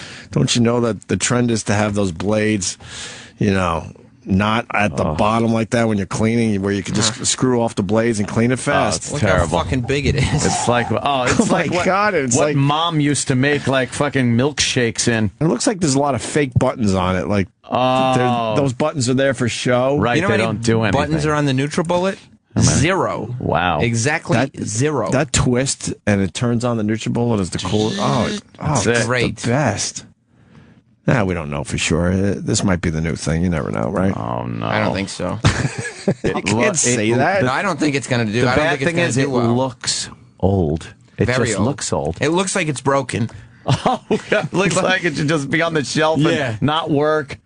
You don't even plug it in. There's other things plugged in behind it. It looks like it's on a wedding registry from 1992. Oh, no. We want this blender. We need this blender. Maybe it screws off, though. Maybe the blade screws off. Well, if you tell it to.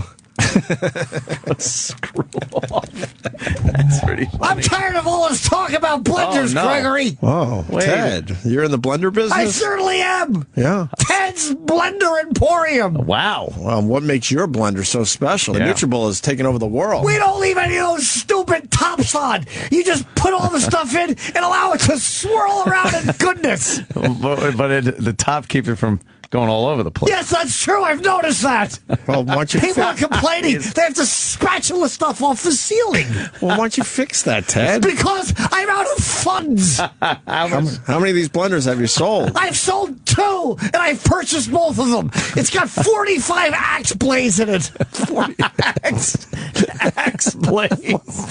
What are you making with this? Whatever you want to. Usually lettuce jubilees. Oh, that sounds horrendous. Doesn't sound What's good. in a lettuce jubilee besides the lettuce? Ice. Ice and lettuce. Ice and lettuce. Oh, my God. Sounds terrible. Yes, and there's no top, and the X blade's just swirling up, violently spinning around. An hour and 20 minutes later, you're ready for a delicious beverage. An hour and 20. That's a long time, Ted. Now, Yeah. the NutriBullet, they brag that you should be using fruits and vegetables. Exactly. I don't believe in that type of. Then you're going to get a mulata mongrel beverage. So just lettuce in yours. Absolutely. It's all about lettuce. Will be destroyed. Yes, both beverages will be destroyed. I believe that lettuce should be with lettuce and tomatoes with tomatoes. You don't like mixing of the vegetables? I certainly don't, especially a big dark cucumber with a very small light-colored fruit. The NutriBullet gives you like a recipe book. Are you going to have a wow. recipe book? Yes, I am. Yeah. How to make lettuce jubilee.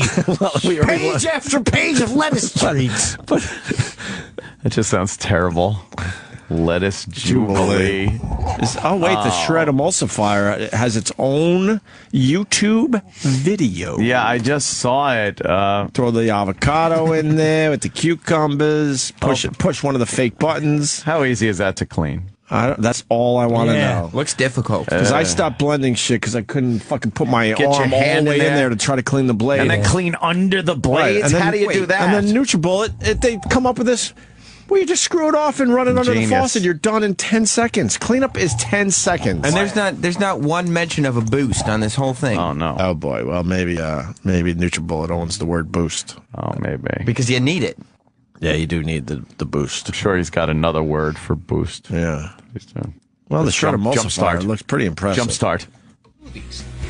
Soups. Wow. It's steaming. It is piping hot. Wow. Oh, piping hot. Why are they saying? Why is she amazed it's piping hot? Didn't it go in there piping hot? It's not heating must it. have. It's not heating it, you dummy. Or is it? Frozen drinks. He's saying you can make Frozen peanut butter with treats. this thing. Look at that. Frozen treats. It's all about desserts. It's about being realistic. Ian, love you, miss ya. You can hear me, right? So much more. I think so. He's there. Touch of a button. One simple Food that's button. not only I'm worried about these delicious, fake-looking but will give you buttons. The power to lose weight, the power to feel more energized, and the power to live a healthier life. Where'd they get these fucking people for this? Talking about making ice cream in a blender. Yeah, first of all, none of them got to use the blender because we found out the hard way there aren't any of them. Yeah, that's true. Well, that was the he's prototype. still making them. He's still making them. There's fucking tubes and fucking generators underneath. Well, second of all, prototype. this weight loss blender, he's just using it to make soup and ice cream so far. Sounds good to me. Love soup. I love ice cream. Larry King says he's open to coming back to replace Pierce. Oh, come that is not happening, Larry. I'm sorry. Larry, they're going to go young. They have moved on from you. They're going young. Although we love you here on the radio show. You think he stepped down voluntarily? No, and everyone's making fun of him. Of course they are. Everyone's making fun of him that he decided to step down. Except Dick Van Dyke. Dick Van Dyke said it was his dumb move, and that he'll be back with bells on. Oh, why doesn't Dick Van Dyke shut up? I told him he fell over that ottoman one too many times. Exactly. He didn't respond. How's it a dumb move if the guy's not getting ratings? I know. It's all about ratings. They gave him enough. They gave him 3 years, I believe. Dick It's Van been Dyke 3 years knows already. that. Yeah. I just saw Ron. Wait, he was always talking about Piers Morgan? Yeah. Oh, I think he was talking about Larry King. No, Piers. It's not a dumb move. They gave him 3 years. They gave him a very good chance to try to get it together, and it just didn't happen. There's rumors they might go with Anderson Cooper and Kathy Griffin. That's not going to happen, right? How early does Ron Bennington get here? He must have something else going on. Look at him. He's Creepy outfit. walking around like a champ. Long What's up, jacket. Ron? Fucking jacket with a hole cut in the front. Yeah. Oh, hi, Blondie. Ronnie. Getting your Harold Ramis info together? It's a shame, right? You know what happened? He probably didn't hear you. We don't have much to say. He just made all those films that we loved. Jeez, huh? Yeah, it's pretty terrible. That's a tough one. We grew up on his goddamn movies. terrible. You know, that's the weird thing, too, about death is like you really don't realize how much you like someone till they die. You know, that's why we need more of our friends to die. You know what I mean? Yes, Like, that would at show a us. certain point, we're going to be like, hey, Sam was great. Wasn't he? I mean, we didn't really notice, but he was always around starting shit. Even Fez would be upset. Well, Fez did a beautiful eulogy for me yesterday. Oh, See, yeah. you know, the Fez thing is like he's crying during the show, and finally, like, what the fuck is wrong? And I didn't remember his dad's death anniversary. Oh shit! Yeah, How many years? 3 years. 3 years and Plenty counting. of time. 3 years. Plenty of time to kind of push that shit Oh, down. you think you should be over it by now? I was good after 3. Okay. I'm Damn. moving on 10 this year. That's a Wow. quick 10 10 years, huh? for my pops. Wow. Damn. I was good after the first year cycle. Got to go through all the fucking holidays and stuff for the first time without pops, and then after that it starts getting okay. Go through those. Yeah. Still sucks, but I ain't what are you gonna do? I ain't gonna fucking cry about it. Well, you know what you really should have done was what I did, take care of your dad. And that was still happen. You know what I mean? If you'd really take care of your parents good, Right. you can keep them for a long They'll be time. around You know, for a I didn't while. leave them out in the yard like some of you guys, letting them rust. like an old snow shovel, just laying against the shed.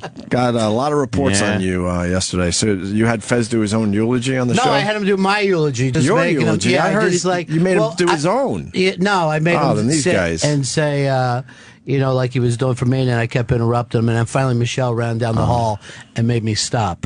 But it wasn't an official Tim thing, I don't believe. Oh, but I wow. was pushing it too far. It was going too far? Yeah. She ran down the hall to tell you to stop? Who's Michelle? Tim's assistant. Tim's assistant. No, Wait. she's management. What? Yeah. Oh. Wait, Tim's what? Assistant manager? assistant to the assistant manager of the movie theater. How do you not know how this place runs, Sam? Yeah, Sam. I thought I thought you were executive producer now. I thought she assists. Wait, Tim. What was the reasoning? I had Fez really upset. That's yesterday. great radio. Well, you know. You put it all back together after it's over. Who cares? Get the glue out and the duct tape and Wait, somebody glue it back told you to together. stop the bit? No, but this is in a fun way. Oh, okay. In a fun way. all right. Just like, please don't be mean to Fez anymore. I can't take it. Wait. Yes. But you don't realize when you have a male-dominated audience, they're fine with it. I didn't tell you this, too. I've been asked to save a marriage. I am going to save Voss and Bonnie's marriage at a gig on March 11th. They've asked me to come How are you in. shooting Voss? At the Village. The Village Underground. Underground, right? I'm going to go there and save their relationship. How are you going to do that? I think I'm going to talk them through it. You're going to talk them through it? Yeah, I'm going to talk them through it. I love it if you got... This could be like an intervention. Oh, man. I think I'm going to save the marriage and destroy the podcast. He's hosting I hear, yeah. the Rich and Bonnie podcast. Oh, that's at the great. Village Underground. When is it again? Great. March 11th. I got to go to that. You got to go What day to is it. it? I don't know what they The follow. Vosses, though, they like doing things late. They're weird. They're always inviting us out to dinner. Like, so I got a reservation for 10 o'clock. I'm like, 10 o'clock for dinner? I get up at 4:30. What are you doing? I never get a call from Voss to go out to dinner. What a worm. Oh. Well, the ladies are very close, so it's more the ladies. Is that what it is? The gals like to get The gals together? like each It's other, always so the then they're girls. bringing us Yeah. all together. But they're always like, 10 is 10 cool? No, Why- 10's not cool. Why don't It's you go out for girls. 10 o'clock salads with the That'd girls? be nice. Or This is I got fun. dessert. I got to fucking It's sleep. fun when we get everyone together. Exactly. I like it.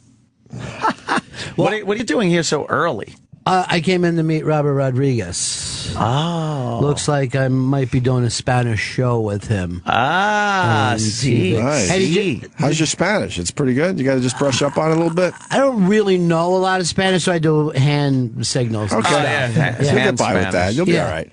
Yeah. You got good facial expressions. Thank you very much. You'll be able to sell it. I like to think of myself as radio pantomime. Okay.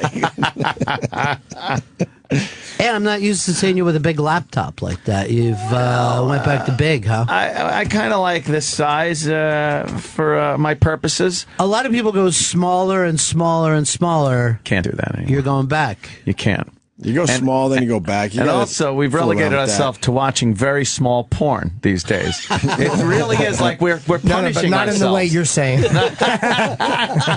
We're punishing ourselves. Everybody decided they could blow off the laptops these days for an Right. iPad or iPhone or something, and then your pornography is tiny. You don't want to do telephone porn. No, I like your full-size laptop, full-size porn.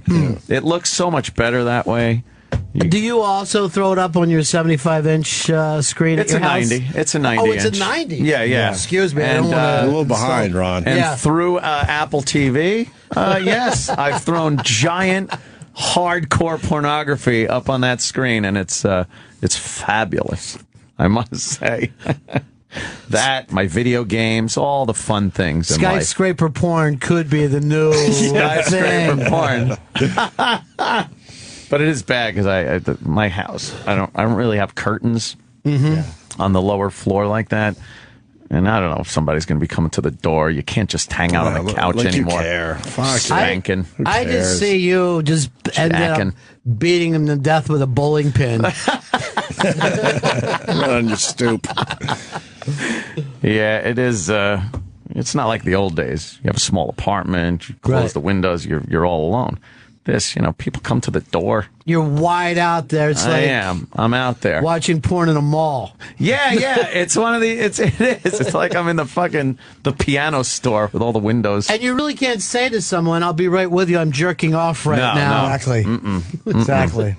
You can hint it by saying I'll be there in a second. You have to assume.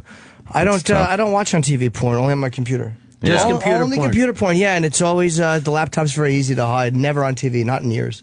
Where do you go for your porn? Some scary Mexican website that none of us have heard of? Yes. Ronnie's keeping tabs on the show. El Narco I see. Blago, whatever Right. it's called. No, I just go to fucking Clitty or X2. Clitty.com is a Clitty. massive mega site. Clitty. Yeah. I never even knew there was It's a Clitty. massive. No, you know, it's your one-stop shopping. Yeah, what right? else could it be? It's Really? your Home Depot. Yeah, there's no porno. confusion when you click on Clitty. No, not at all. Wow, that's pretty cool. Yeah, or Xtube or Xhamster. Yeah, there's plenty. Just Yeah, put a yeah. cuck in the search engine and fucking knock yourself out. I do like that you can just put whatever you damn well please, even in Google, and videos will come up. Oh, Whatever you no need. new cucks. Damn it. Refresh. I don't know how the adult film industry is even doing anything. I don't know how they do They're in anything. trouble. They make money by going to these mega sites. They sell advertising. That's why whenever you open a fucking porn and that ad pops up behind it, and you're watching one thing, and then you hear, "Yeah, I'm right here on the phone." Boom. Yeah. Behind it. That's how they're I making hate their money. that. Yeah, I don't like it Scares either. me. Yeah, me too. Jerking off. I think someone walked in the room. Exactly. And you're like, why is someone 20 years older than her talking? Now, here's the thing, though. How many women do you think you've seen doing porn now in the internet? Isn't it age? amazing? It's Oh, got to be dude, 30? thousands upon thousands. 30. Thousands. Yeah, him with. I mean, don't you think that you would bump into quite a few people like you would recognize? I mean, I'm sure we have been in the mall with someone who's uploaded Yes. their porn before. Yeah, but who's And not looking at just their known them. faces? Yeah. Some amateur stuff you look at and go, she looks familiar. Really? Yeah. Yeah. Yeah.